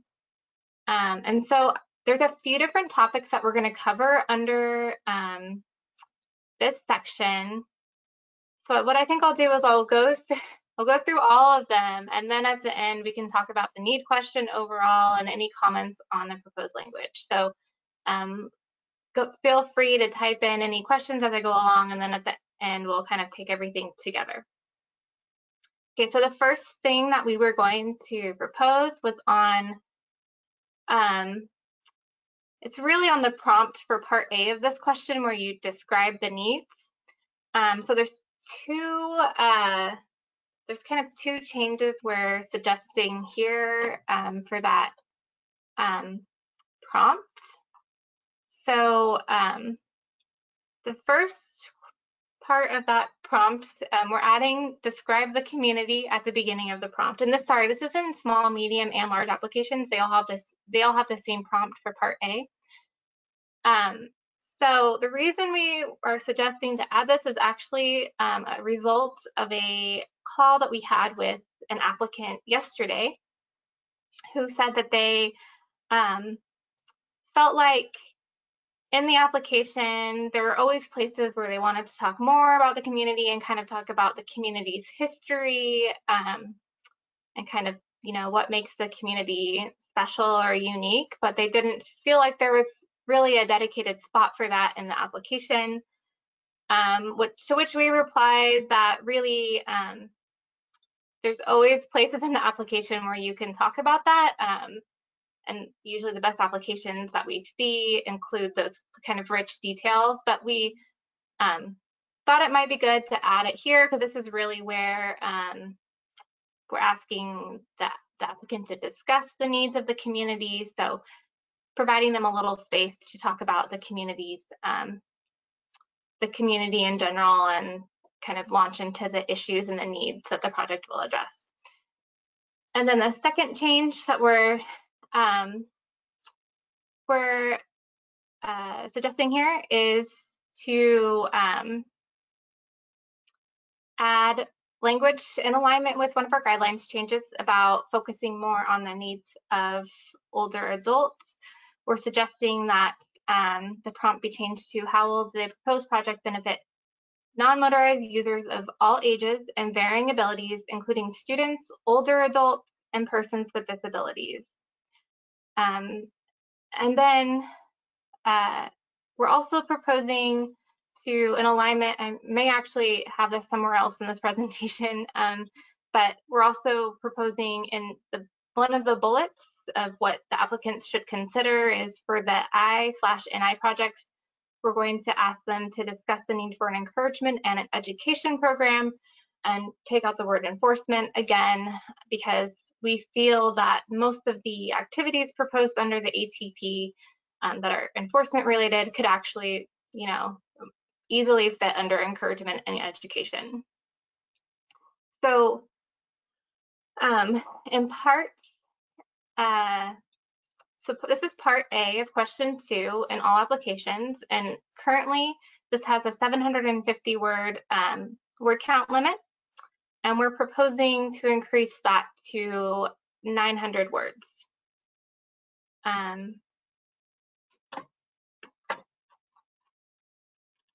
Next slide, please. Okay, and then the rest of the changes to the needs section are for adding more prompts for non-infrastructure. Next slide, please. So in the small application on the question 2, part B4, we already have for combined infrastructure/non-infrastructure projects discuss how the program will address the needs. And again, we're just recommending that we remove the word enforcement from this prompt. Next slide, please. And then in the medium application, question 2, part B, there is a list of things that applicants should address when they're going through this response.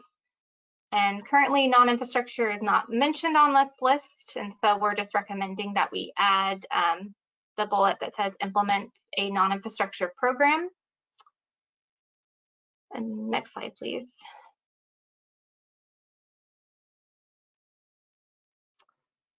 And then we'll be adding or recommending that we add a new prompt for these combination projects, asking for projects with non-infrastructure elements, that should say elements, oh, not a non-infrastructure element, describe the NI program, the population it will serve, and how the program will use NI components, encouragement and education to address the needs identified in the above goal, with the goal of increasing walking and biking in the community identified destinations within the program area. So again, just adding more prompts for people to discuss their NI programs if they're submitting a combined application. And for this, we're proposing a 500 word count. Next slide, please.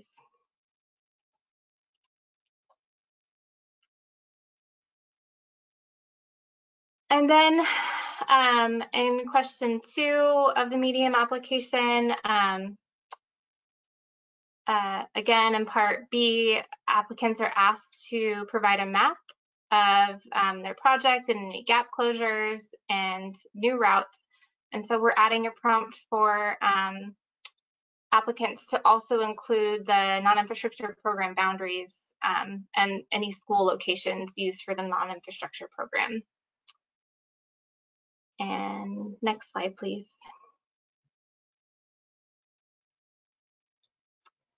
So for the large application, this is one of the only areas where we're hoping to add a new question, although we're not entirely sure if that's possible. And again, this is just a non-infrastructure prompt. Currently, applicants select which, in the large application, which types, they're closing a gap, if they're creating new routes, and this would be like another checkbox of something they're doing, implementing a non-infrastructure program.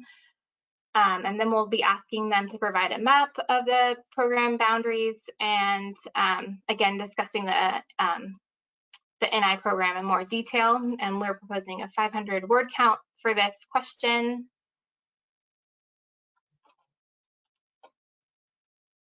Next slide, please.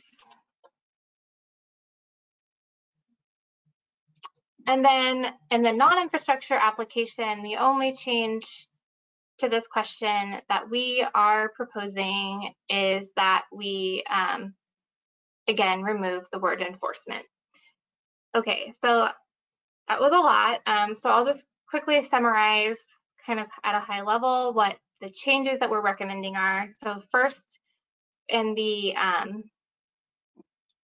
prompt for the infrastructure applications for part A of this question, we are recommending that we give our little prompt for applicants to describe the community. And then we're also adding some language on making sure that they're describing the needs of people of all ages and varying abilities. And then we're also focusing on adding some more non-infrastructure prompts to this section, just to give people who are applying for combination projects a little bit of a nudge to talk more about their non-infrastructure project. And again, this was something that really came from our applicants when we were doing application debriefs with our unsuccessful applicants, because many agencies that applied for combination projects didn't really describe their non-infrastructure program throughout the application. Okay, so we can open this section up for any questions or comments, and then we can also, as things that come up, we can move between slides or pull up the application. I'll hand things over to Justin. Thank you, Beverly. We have received a few written comments at this time. The first comes from Corey Wilkerson.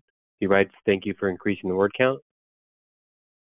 From Jonathan Matz, regarding the word counts, I think this is appropriate.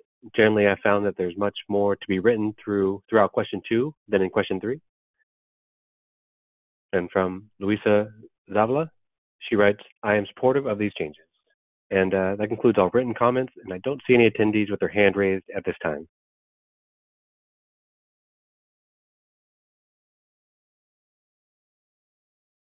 we'll give it like 10 more seconds for people to raise their hand or put something in the chat before we move on to the next topic.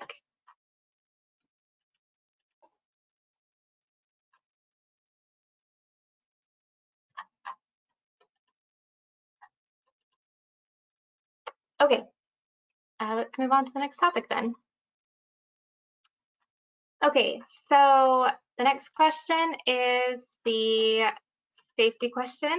We're going to discuss, and again, I've kind of organized this into a few different topics within the safety question, which you'll notice as I go through these changes. They're pretty much like in alignment with the changes we just went through with the need question. So I'll go through all of them, which again will be a lot, and then feel free to put any comments in the chat. And then at the end, we can take any questions or comments and then move back through the slides if there's questions on specific language. Okay, next slide, please. Okay, so this is a proposed language to be added to the small, medium, and large applications. And so this is on that change that we made to the guidelines about considering the needs of older adults. And what we're proposing in Part A4, which is the narrative section of Part A. So basically in Part A, applicants provide their safety data, and then Part A4 is really where they talk about any collisions that are provided in that collision data and why the project is a priority for the community. And we're adding a prompt for them to consider the safety concerns of students, older adults, and persons with disabilities in their response. And so in Part A4, again, this is a narrative question and currently has a word count of 750, and we're proposing to raise that to 900. Next slide, please. All right, again, I'm going to go through some additional non-infrastructure prompts that we're proposing to add. Next slide, please. Okay, in the small infrastructure application, and Part B, there's really just one section for applicants to provide their response. So in this section, applicants are supposed to be referencing the collision data and the information, the safety information provided in Part A, and discussing how their proposed countermeasures will address those issues. And so we are proposing to add, be sure to address the infrastructure and non-infrastructure components if applicable. And next slide, please. So in the medium and large applications, the question is a little bit different, but we're essentially proposing to add the same language as well. Next slide, please. And then again, we are also trying to kind of remove enforcement, knowing that most of those activities can go under education and encouragement. Next slide, please. So in the small, medium, and large applications for safety, we're just at that bullet at the very bottom of this. So applicants are in Part A4, they're already prompted to talk about their non-infrastructure elements. And we're just in that last bullet, encourage safe behavior. We're just removing the including through enforcement part of that sentence. And next slide, please. And then non-infrastructure standalone application, we're proposing the same thing. I'm just removing that including through enforcement language. So that is all of our proposed changes to the safety question. So if anyone has any comments on these, they can make those now, or any other comments on the safety question overall.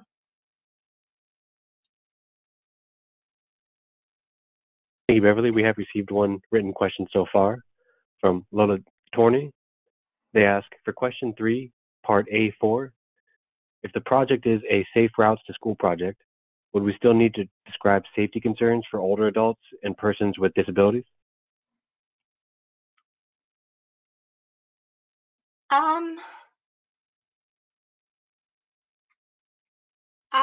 Okay, so if it's a safe route to school program or project, you're definitely focusing on the school and the students. I would say persons with disabilities, I'm sure that you're making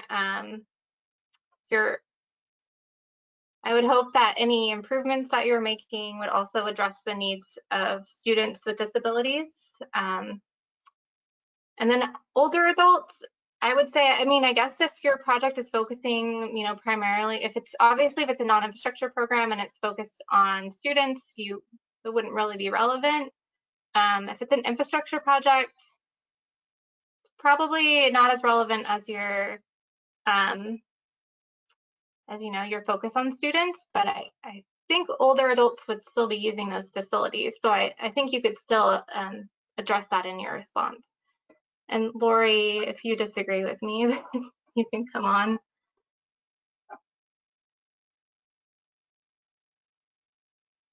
No, I agree. I think that's the good advice. Okay. Thank you. Any other Thank you, questions? Beverly. Sorry.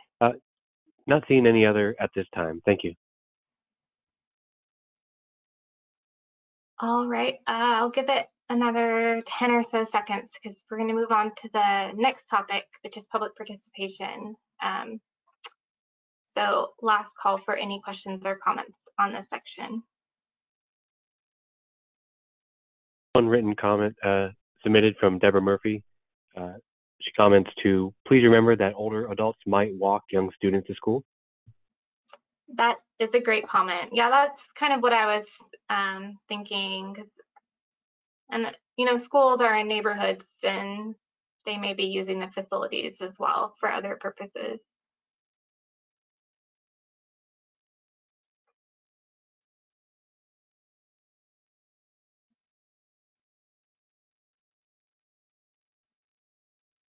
Not seeing any others at this time. Okay, we can move on to the next section then. Thanks, Justin. Okay, so now we are going to talk about the public participation and planning question. And again, I'll go through all of these changes. You'll notice that they're pretty similar to what we've already discussed. There will be kind of a new issue that pops up that I'm sure we may get some comments on. But yes, I will launch into these. So the first section is on our non-infrastructure prompts. Next slide, please. So for small, medium, and large applications, the question for main prompt is the same. It's describe the community-based public participation process that culminated in the project. And we are proposing to add for projects with non-infrastructure elements, be sure to address both infrastructure and non-infrastructure components. Next slide, please. Okay, so this is a section where I thought we may get some comments or questions. So we'll be discussing this more next week at the scoring rubrics workshop, but we recognize that a lot of agencies have faced challenges because of the COVID-19 pandemic, and that their challenges may be different in different locations. For example, when we've talked to rural agencies that have broadband issues, like their challenges may be different from urban agencies. So anyways, next slide, please. So we're trying to provide a prompt for applicants to discuss any challenges they've faced when it comes to public participation because of COVID, and what they've done to address those challenges. And we know that that can look different in different contexts. And that's something we'll discuss more when we talk about scoring rubrics and when we talk to our evaluators. So we're just, for the small application, applicants are asked to discuss their public participation process, and there's a few different bullets of things that they should consider. And we're proposing to add what engagement challenges arose due to the COVID-19 pandemic and what strategies were used to address those challenges. And then for this question overall in the small application, we're proposing to raise the word count from 1,000 to 1,200 words. And as I go through the application sizes, I should make it clear that in the small application, this is just one block of text that the applicants provide. In the medium and large, it's broken up a little bit more, which is why the word counts are smaller, because there's more sections where the questions are kind of separated out. Next slide, please. Okay, so in the medium application in question 4, part B, we're asking them where they're talking about the engagement that they did for the project. We're just adding that same sentence, basically describing the engagement challenges that arose due to COVID-19 and the strategies used to address those challenges. And in this question, we're recommending to raise the word count from 500 to 700. Next slide, please. And then in the large application, again, the large application is broken down even more in terms of the questions. This is where we're asking them to describe the engagement they did and the type and extent and the duration of the engagement. And again, we're adding that same sentence describing the engagement challenges that arose due to COVID-19 and the strategies used to address those challenges. And we're recommending to raise the word count from 400 to 600. Next slide, please. And then in the non-infrastructure application, again, adding the same language to that question, and then recommending to raise the word count from 500 to 700. And next slide, please. So for the plan application, the public participation question is a little bit different. You know, they're talking about future public engagement as part of the plan development process. So we are recommending that we add, describe any engagement challenges that you expect to arise due to the ongoing COVID-19 pandemic and how these challenges will be addressed. And we're recommending to raise the word count again from 500 to 700.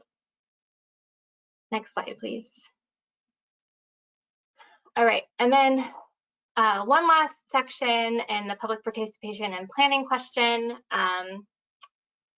is the project and planning document. So as you may recall, this cycle will be scoring on whether a project is in a active transportation or similar plan in the large application. Can you go to the next slide, please, Alika?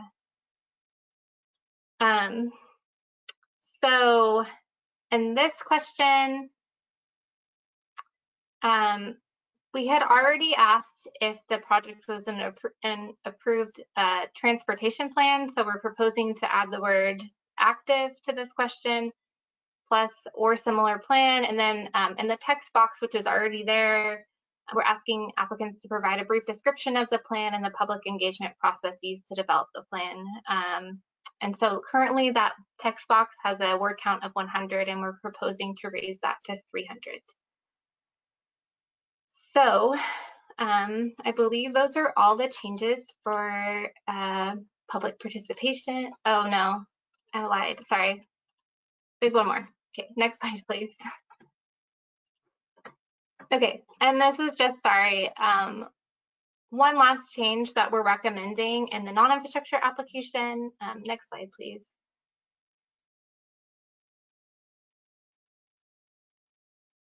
Okay, so we're just basically reorganizing this, and in the non-infrastructure application, they're asked about which stakeholders will be engaged in the implementation of the program. And we're basically just recommending to reorganize this section. So moving law enforcement a little bit further down the list as part of our reframing of enforcement. And then we're also we also are recommending just to write or other non-traditional partners. And we're just recommending that to streamline this. The faith-based groups and older intergenerational groups would still be, you know, like valid groups. We're just trying to streamline this question. Okay, so those are all the changes to the public participation and planning question that we're recommending. And again, that was a lot. So we can go through any questions or comments, and we can also go back through to any slides or questions that people want to look at again. So I'll hand things over to Justin. Thank you, Beverly. We have received some written comment and also have some attendees with their hand raised at this time. I'll start with the first written comment from Sarah Clark. They write, I want to request that evaluators be understanding about the difficulty of engagement with school stakeholders during COVID-19, in particular for SR2S non-infrastructure components. In the school district that serves my region, we've had substantial teacher and student absences with parents who have had to balance unexpected childcare with ongoing work needs. With this in mind, it has been extraordinarily challenging engaging with school stakeholders, and in some cases feels inappropriate to ask school stakeholders to participate in engagement efforts when the daily school experience has been so challenging. Thank you. Great, thank you. And yeah, that's something that we'll be discussing with our evaluators and probably discussing next week during scoring rubrics as well. We have one attendee with their hand raised at this time. We have Victoria Cacciatore. Hello, Victoria Cacciatore with SACOG, and I was wondering if the question about the challenges presented by COVID-19 and the solutions needed to be presented as two separate parts, where say it could be one question of what strategies were used to address engagement challenges from the COVID-19 pandemic, since it's more or less assumed that the challenge we're all facing is that we're not able to meet with communities and gather with people. So it doesn't seem like there'd be as much value in asking the applicant to write through a narrative of the past 2 years. So that was a suggestion for a word refinement to reduce application burden. Thanks. So you mean, sorry, Victoria, just kind of reframing the question just for them to talk about the strategy, like kind of putting strategies up front? Yes, focus on the solutions deployed. I like that change. Thank you.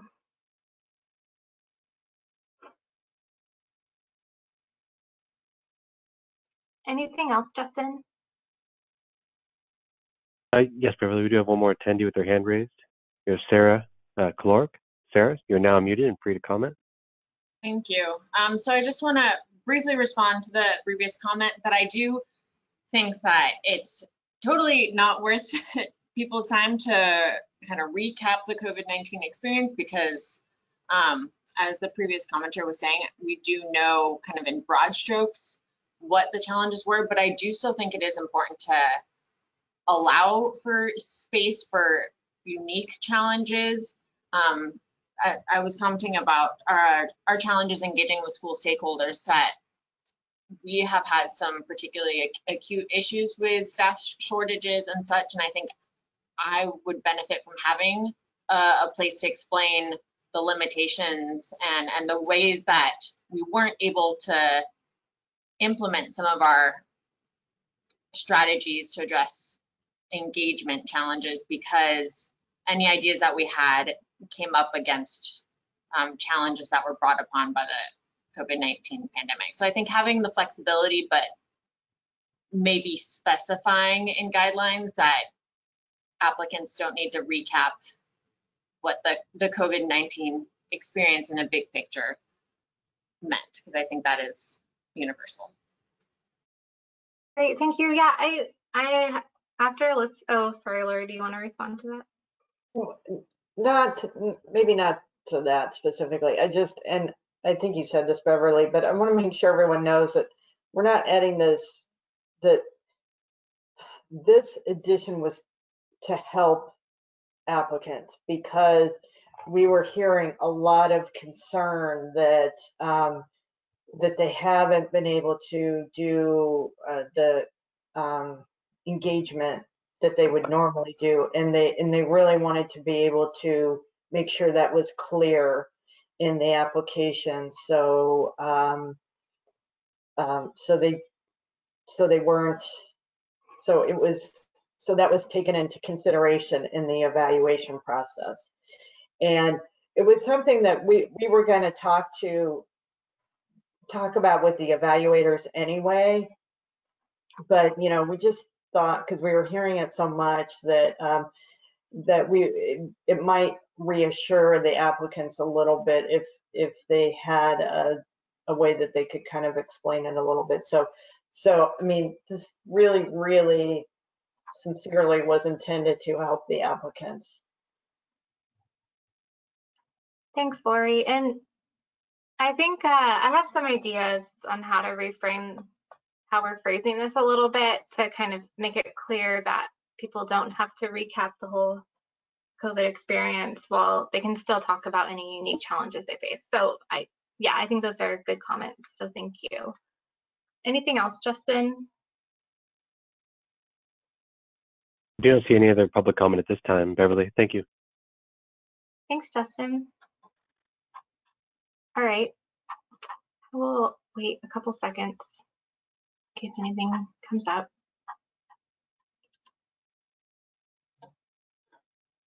Okay, let's move on to the next topic.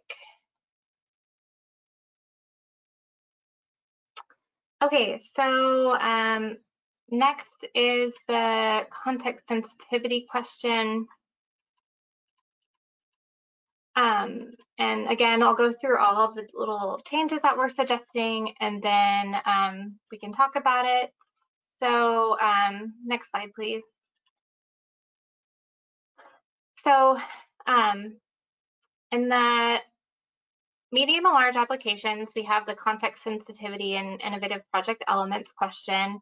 So part A is really the applicant talking about why this project is the best solution for the local community context. And there's a lot of different things that we ask the applicants to consider while they're answering this question. And part of this question is already asks if the project is advancing a low stress network. And so really in alignment with the changes we suggested in our guidelines to put more emphasis on low stress networks, we are adding a couple different prompts for applicants to consider as they answer this question, really to help them think about those low stress networks. First, and if you look towards the bottom of this slide, there's the bullet points that are furthest indented. So how the project will advance a lower stress environment or a low stress network. And so these are some of the questions. So a question we already have is, what's the current stress level? And then in the next question, we changed the wording a little bit just to say maximize comfort for all ages and abilities.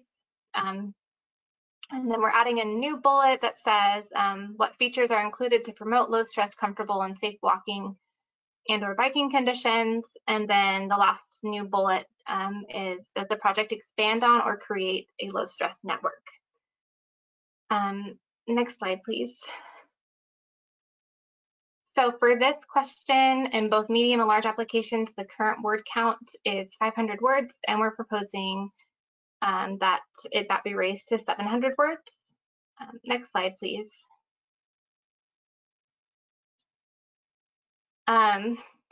So we are also proposing to add some non-infrastructure prompts to this question to help applicants talk about their non-infrastructure programs if they are applying for a combination project. Next slide, please. So part B of this question asks the applicants to talk about any innovative project elements that are included in their project. And so we're just adding that they should address both infrastructure and non-infrastructure components if applicable. Next slide, please. Okay, and this last change is one of the only other areas where we're proposing to possibly add a new question. And so in the non-infrastructure standalone application, there's a question on non-infrastructure evaluation and sustainability. However, that question is not included anywhere in the combination applications. So we're trying to integrate that in, and I'm not sure if this is the best place, but we also don't want to add a whole new question. So this would be a new prompt asking applicants to describe for their any non-infrastructure elements how they will describe how they will measure the effectiveness of the program and how the program will be sustained after completion. And so we're proposing a 500 word count for that question. And I believe those are all the proposed changes to this question. So we can open this up for any questions or comments.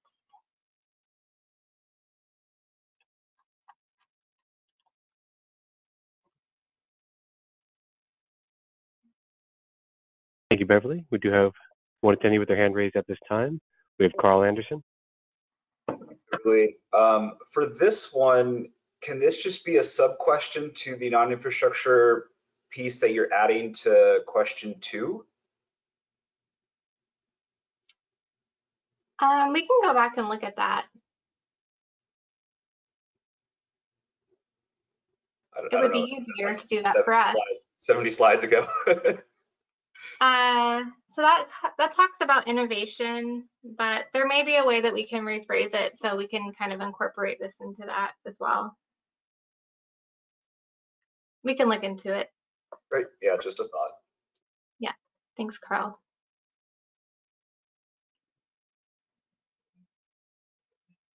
Beverly, I do not see any other attendees looking to make comment at this time. Okay. I'll wait a few seconds in case there's anything else.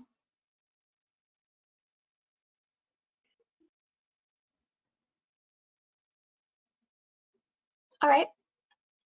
Can move on to the next section. Okay, so now we're going to talk about the transformative projects question, which is only in the large infrastructure application. And again, there's a few topics under this, not as many as previously, thankfully. So we'll launch into these. So the first area is the pro-housing language that we talked about with the group over actually several workshops.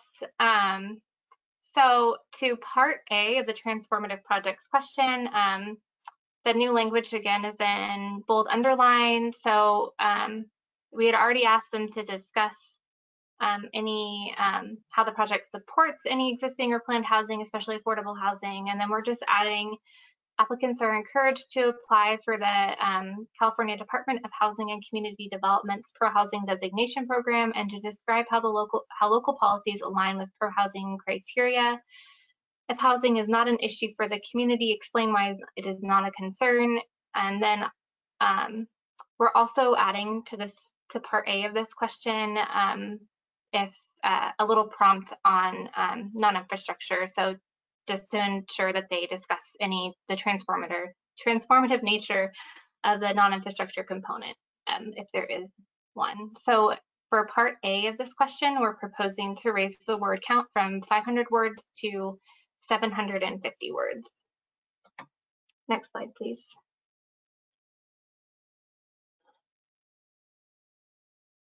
I think this just may be a repeat of what we just went over, and I just didn't take it off that last slide. Next slide, please. Yes, so this is just showing adding that extra language on the transformative nature of the non-infrastructure component, and that's the same word count as the last slide. Next slide, please.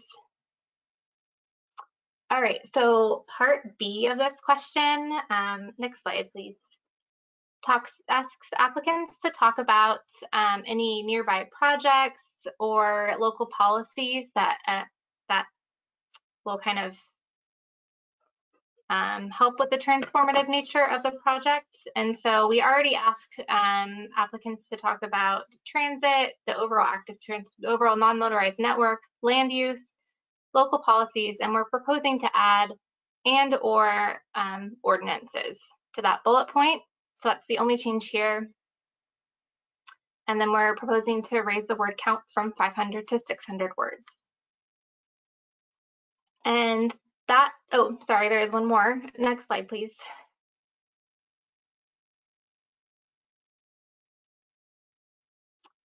So this is the attachment section of this question. Next slide, please. So this is where applicants can attach anything that kind of backs up the transformative nature of their project. So we added in the bold underlined bullets.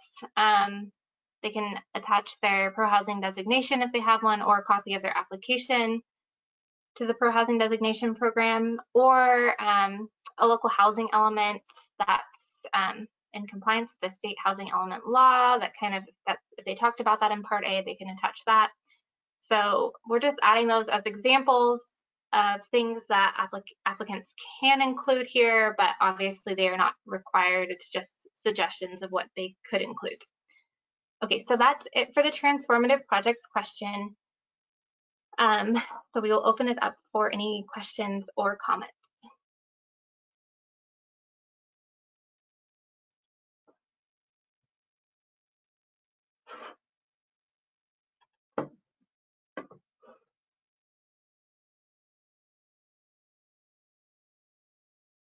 Beverly, I'll give it a few more seconds, but I don't yet see any attendees indicating they wish to make comment.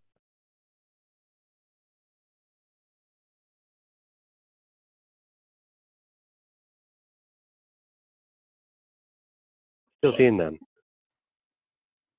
I'll give people 10 more seconds.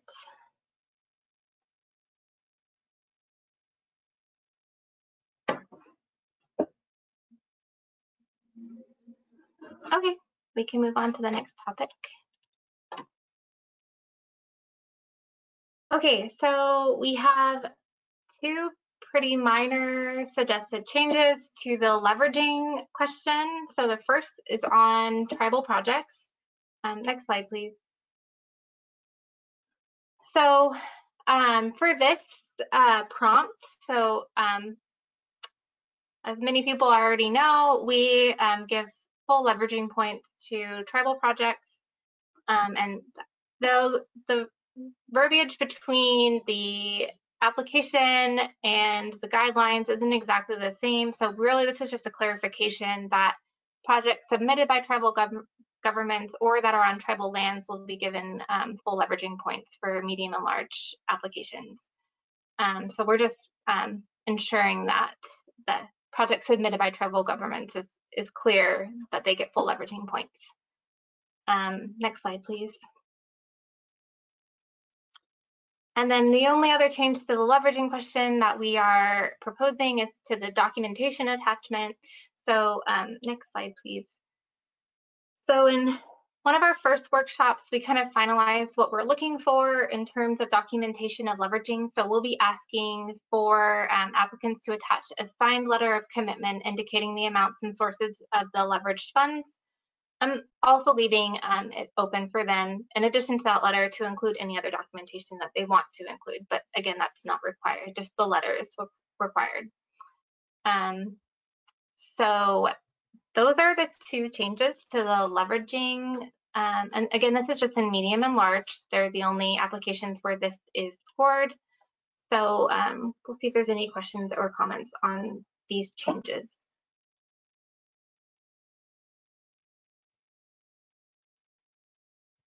Thank you, Beverly. We do have one attendee so far with their hand raised. We have Victoria Cacciatore. Hi, I was wondering if all of the sources of leverage are from the applicant, what would be the added value of them having a signed letter of commitment for those sources? Because by signing the application, wouldn't they be committing to all of the information that's included in the application? Yes, they would be.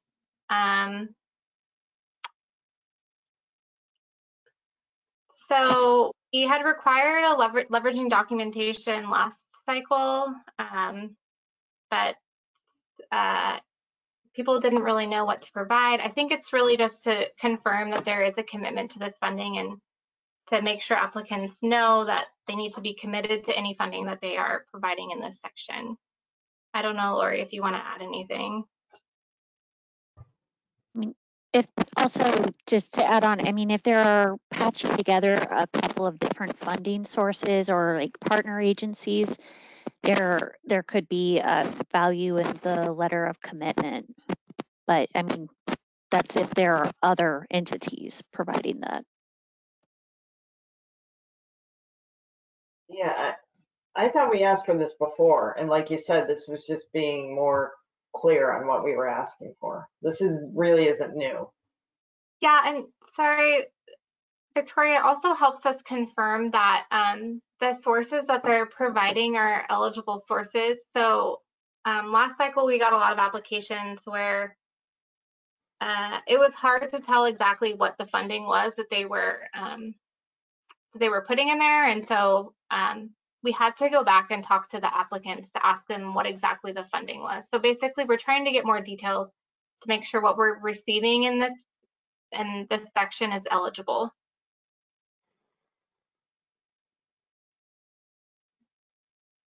So is that comparable to needing better definition in the PPRs about the funding sources? Again, so when we had to track down like the sources of these funds, we couldn't tell from the PPR what exactly the funds were.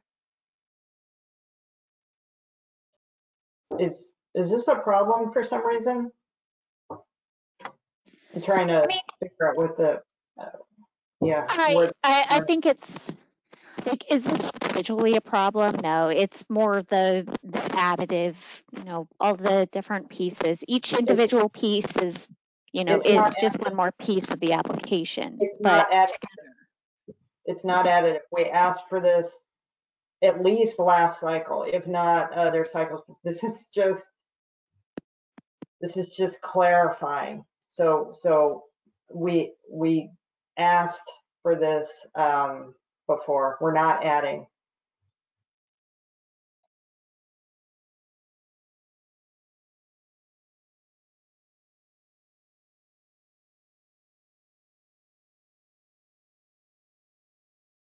Okay, any other questions or comments?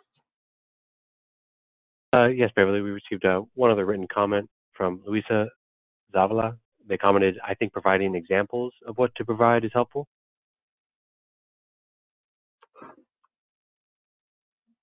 Sure, that's a good idea. Then maybe that's something that we can put together. And that concludes all comments or questions received at this time.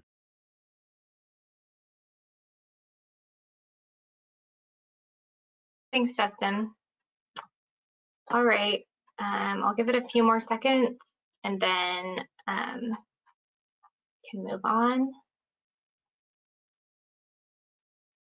Okay, we'll move on to the next section. We're almost at the end of the application changes. So the next section is on the non-infrastructure evaluation and sustainability section of the application. So we have a couple suggested changes here. Next slide, please.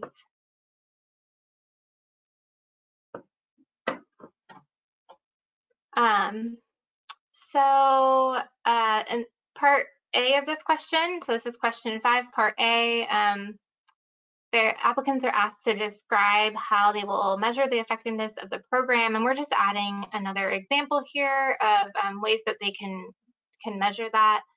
We're adding knowledge increase, which can be done through things like surveys or quizzes or things like that. So next slide, please. So part B of this question asks how the program will be sustained after completion.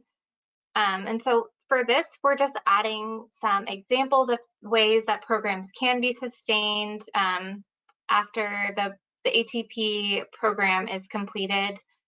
So we just did this to add some ideas of what applicants can discuss here and to make it easier and to kind of put more emphasis on kind of like peer-led initiatives and programs that, you know, train people to train others. So those are the only two changes to the non-infrastructure evaluation and sustainability question. A lot of these changes have focused on the infrastructure application. So I'll see if anyone has any comments on this or any other comments about the non-infrastructure application in general.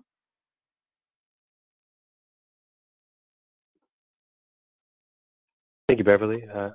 Wanted to first read off a comment from Emily Abrahams. She wrote that she needs to hop off at 3:30 and she'll stay on as long as she can if there are any questions about non-infrastructure. Thank you, Emily. At this time we have, thank you, Emily. At this time we have one attendee with their hand raised, Jonathan Matz. Hi, thanks. This looks great to me. Maybe just a very minor addition, maybe even specifying in the train the trainer programs, things like walking the school buses, parental committees, things like that. Essentially emphasizing how parent leadership will, continue organizing, or parent and or student leadership will continue organizing the activities after staff time is no longer funded in there. So just when I say train the trainer programs, I'm not sure if that's going to be totally clear exactly what's meant. So, and I'd be happy to, offline just throw in some examples of kind of things, but otherwise looks great. Thank you.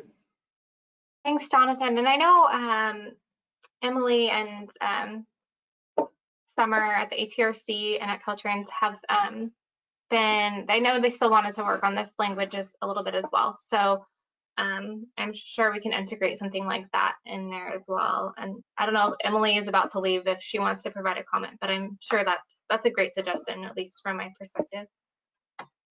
Beverly, yes, Emily does have her hand raised. And Emily, you are now muted and free to speak. Great, thank you. Yeah, I just wanted to note that I am still kind of working on this question, but the intent is here, as Beverly said, to give some prompts or examples of what they could talk about. I think my concern was, I didn't want to put too many things in here that people would just repeat what's in there. But of course, it's sustainability. So if they, were inspired by some of these ideas and integrated them to their program, that would be really great. So I think I'm just kind of balancing that.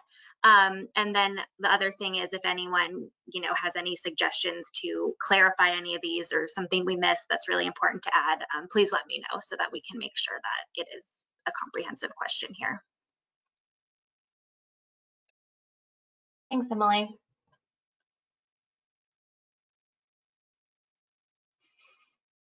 We do not have any other attendees with their hand raised or have not received any additional written comments.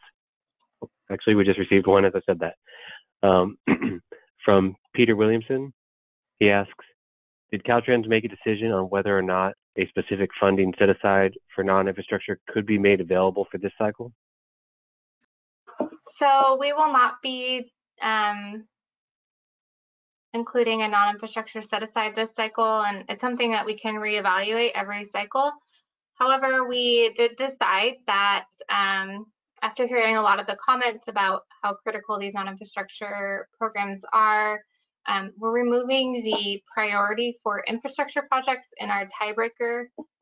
So what that means is at the funding cutoff, there's usually projects that have the same score. And then we have to decide which one of those projects we fund.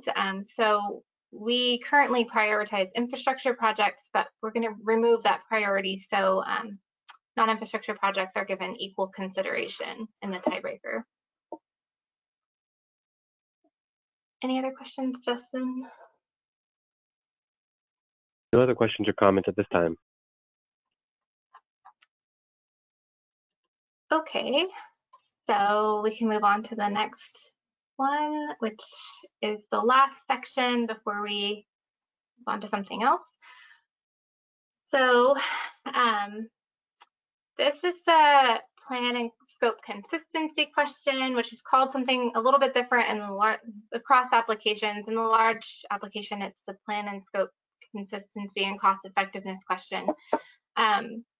So we have a couple changes to this, specifically to the non-infrastructure, any projects with non-infrastructure components. So next slide, please. This change, I just wanted to put it up here to make it clear that the name of the form for the non-infrastructure work plan has changed. It's now the 25R. So hopefully the applicants are listening. They'll know that it's the 25R, and we'll fill that out. So next slide, please. Oh, sorry. Can you? Oh, okay, good. So this is for combination projects. So in this scope and plan consistency question, currently evaluators are asked to look at the engineer's estimate and the project layouts, and to make sure that they're consistent with the rest of the application and the narrative and the scope provided in the application. So there's no actual prompt in the application. If it's a combination project, there's no prompt in the application on the non-infrastructure work plan, which is Form 25R. So we're just adding this prompt to let applicants know how their 25R will be evaluated for these non-infrastructure or the infrastructure, non-infrastructure combination projects. So we're just adding this language consistent with the infrastructure project language, that it'll be evaluated to see how it reflects the applicant's responses throughout the application, that the scope meets the purpose and goals of the ATP, and that it complies with the ATP non-infrastructure program guidance. So those are the only changes to that section, and we can take any questions or comments.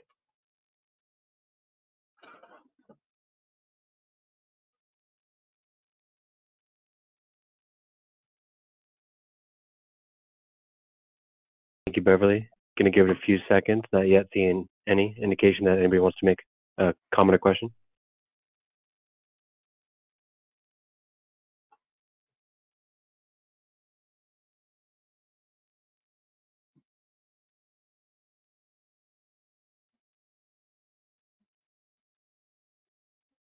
Okay, so those are all of our recommended changes to the application. So I guess we can also see if there's any final comments overall from the group before we move on to the scoring distribution section of the workshop.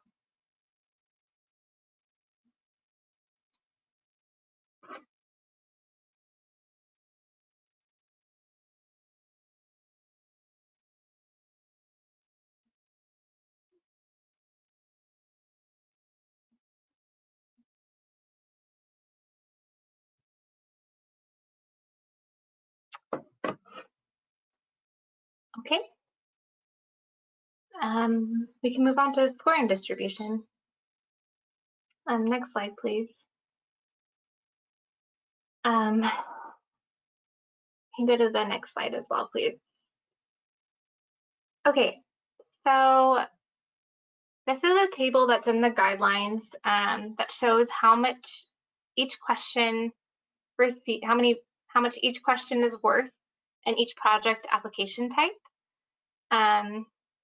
So all of the scores add up to 100, but the points are distributed a little bit differently in each application type, obviously because the large application has more questions and is a little bit more complicated than the small. So this is how we currently distribute the points. So we're not recommending any changes to this distribution, but we wanted to see if the group had any feedback or any requested changes at this point. And then we can kind of listen now and then come back next week at the scoring rubrics workshop to kind of finalize these. So I will turn it over to Justin, and people can feel free to add comments or raise their hands to discuss this. And hopefully people can see that on their screen. And I'm happy, like if people have questions, I can read out the amounts.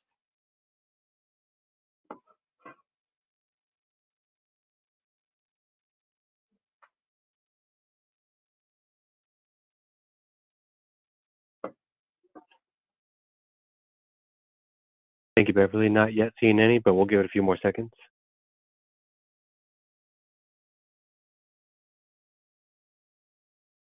Okay, so far we received one written question from Loretta Ellard.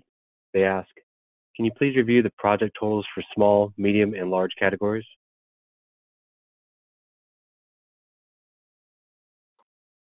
I can run through all of the project types and how much each one is worth. So trying to think the best way to do this. So they're all worth 100 points overall. So the first thing that we score on in all applications is disadvantaged communities. And that is worth 10 points in every application type except for plan applications where it's worth 30 points. And the reason it's worth more in the plan application is because we specifically prioritize plans that if you apply for a plan project in the ATP, it must benefit a disadvantaged community. And we specifically prioritize more severely disadvantaged communities within the scoring criteria. So the next question is the need question. So again, this is the question where the applicant talks about the need for the project in part A, and then in part B talks about how their project will address the needs outlined in part A. So in the large application, that's worth 38 points. In the medium, that's worth 40. In the small, 52 points. In the plan application, that's worth 20 points. And then in the non-infrastructure application, that's worth 40 points. The next question is the safety question. So in that question, the applicant talks about the different safety concerns of the community in part A, and then in part B talks about how their project will address those safety concerns. So in the large application, that's worth 20 points, in the medium 25, in the small 25, and then in the non-infrastructure 10. And then it's not scored in the plan application. So the next question is public participation in planning. So this is where the applicant gets to talk about the planning process that went into the project, as well as all of the public engagement they did for the project. Or in the case of the plan application, the public engagement that they will be doing as part of plan development. So for all the infrastructure applications, so large, medium, and small, that's worth 10 points. In the plan application, it's worth 25, and then the non-infrastructure, it's worth 15. Beverly? So, oh, go ahead. Yeah, I don't mean to cut you off, but I just wanted to follow up that for Loretta's question, she actually clarified that she was looking for the project amounts for each category, is I guess her intention for the question. So I'm not entirely sure what that means. Like, meaning what is a small project under 5 million is the question. So Got it. I didn't know if it'd be best to cut you off or to let you proceed, but I thought I'd provide that clarification. Justin, you're the best. Thank you. That's an easy question to answer. We are recommending to change the thresholds this cycle. So for a small application, last cycle, the threshold was $2 million or under. This cycle, it's going to be 3.5 million or under. And then for medium, it'll be, once the guidelines are approved, 3.5 million to 7 million, or above 3.5 million to 7 million, and then, 10 million, sorry. The top of that will be 10 million, and then for a large, it will be over 10 million.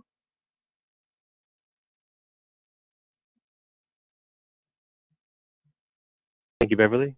We have not received, and Loretta also says thank you. She appreciates that information. Yeah, of course. And we have not received any additional questions or comments during that time. Okay. Well, I'm glad you stopped me, because that would have been really boring for everyone to suffer through that. So thank you, Justin. Okay. Well, we'll leave this open for a little while for a few more seconds, and then we can move on if there's no comments.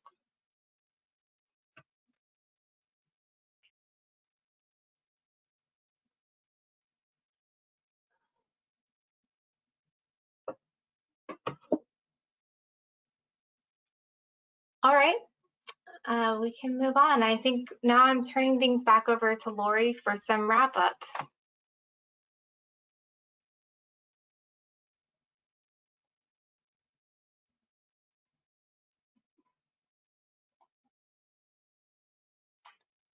Okay, we can go over action items, and then this may be kind of stupid, but I was hoping maybe we could try showing our video again since it was a little bit of a fail before. But let's do action items first. So Alika, what did you capture? Okay, so let's see, for the action items, the first one is for us to revise the public participation question relating to COVID-19, but still allowing enough space and word count to express any sort of challenges that agencies went through. And then I know Carl had mentioned looking into incorporating the non-infrastructure to a prior question. And then also putting together an example of a signed letter of commitment for the leveraging question. So those were the action items I documented throughout. And if there was anything I missed, as always, please feel free to reach out and let me know. And when sorry, go ahead. Yeah, so we are also going to see if we can get someone maybe from Coalition for Clean Air to talk about the addition in Part A. Okay, got that down. And we'll bring back to how that is what we'll just make sure that we're clear on how we can add that in the application to make it as easy as possible for the applicants to answer that. Perfect. I got that down. Okay, we'll pause a minute here to see if anybody remembered anything. Okay. Meanwhile, Alika, do you think we can try our video again? So unfortunately, I don't think we'll be able to. We will the next one because the system unfortunately will only allow me to play it through GoTo if I upload it before I start the meeting. So yeah, sorry everyone. Okay. I'll also mention, while people are thinking if they have anything else to say, is that the next workshop on February 8th, correct? Yes. Commissioner Gardino is going to attend it, I think probably in the very beginning of the meeting. And he's going to attend to talk about the potential augmentation to the ATP and what's in the state budget. And he has indicated, so for those of you who don't know, the commission actually has requested $2 billion in augmentation for the active transportation program.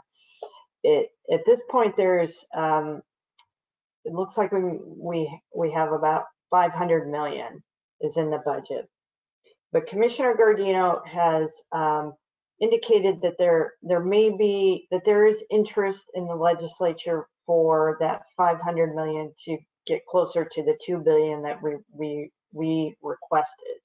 So he wanted to come on a workshop just to kind of tell all the stakeholders, to encourage everyone to talk to their legislators and maybe give some suggestions on the best way to do that. So we really appreciate him doing that. And I hope a lot of you can join in for that and hear what he has to say, because it would be extremely helpful for everyone.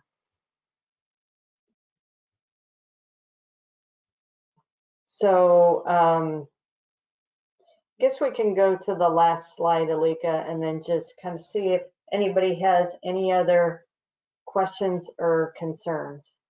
Sure.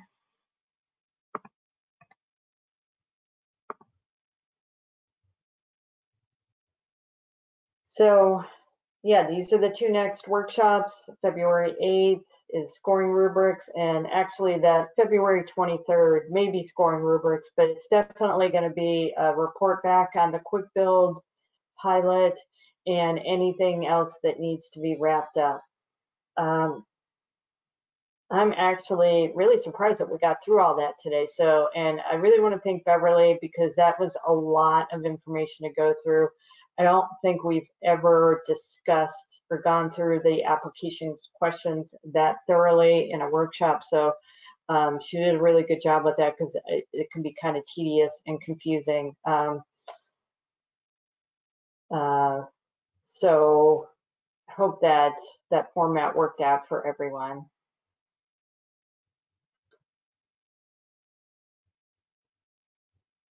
The next, after we wrap up these workshops, just to give everyone a sense of what happens in the program, is just to remind everyone the final guidelines will be adopted at the March Commission meeting. I think it was March 16th, and that's also when the call for projects will go out.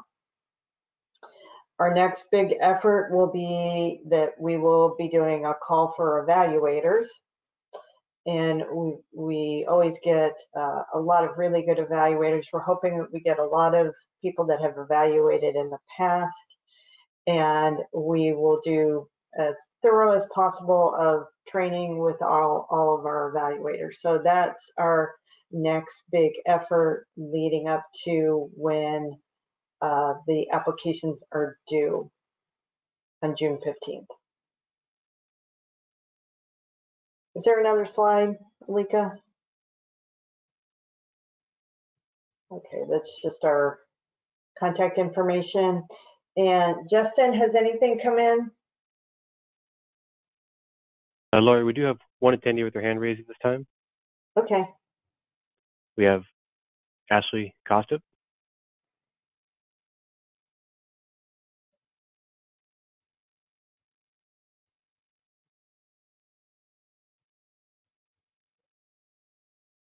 Ashley, you've been unmuted and are free to comment.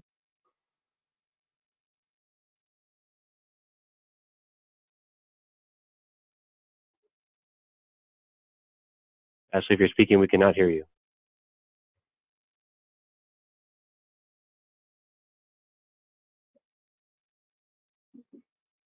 Okay, she just wrote in that her mic is not working.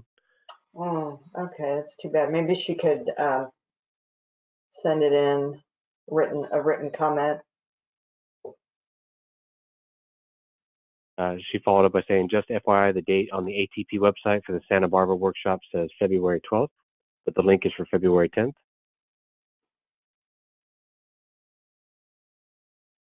Okay. I can take a look at that and just confirm.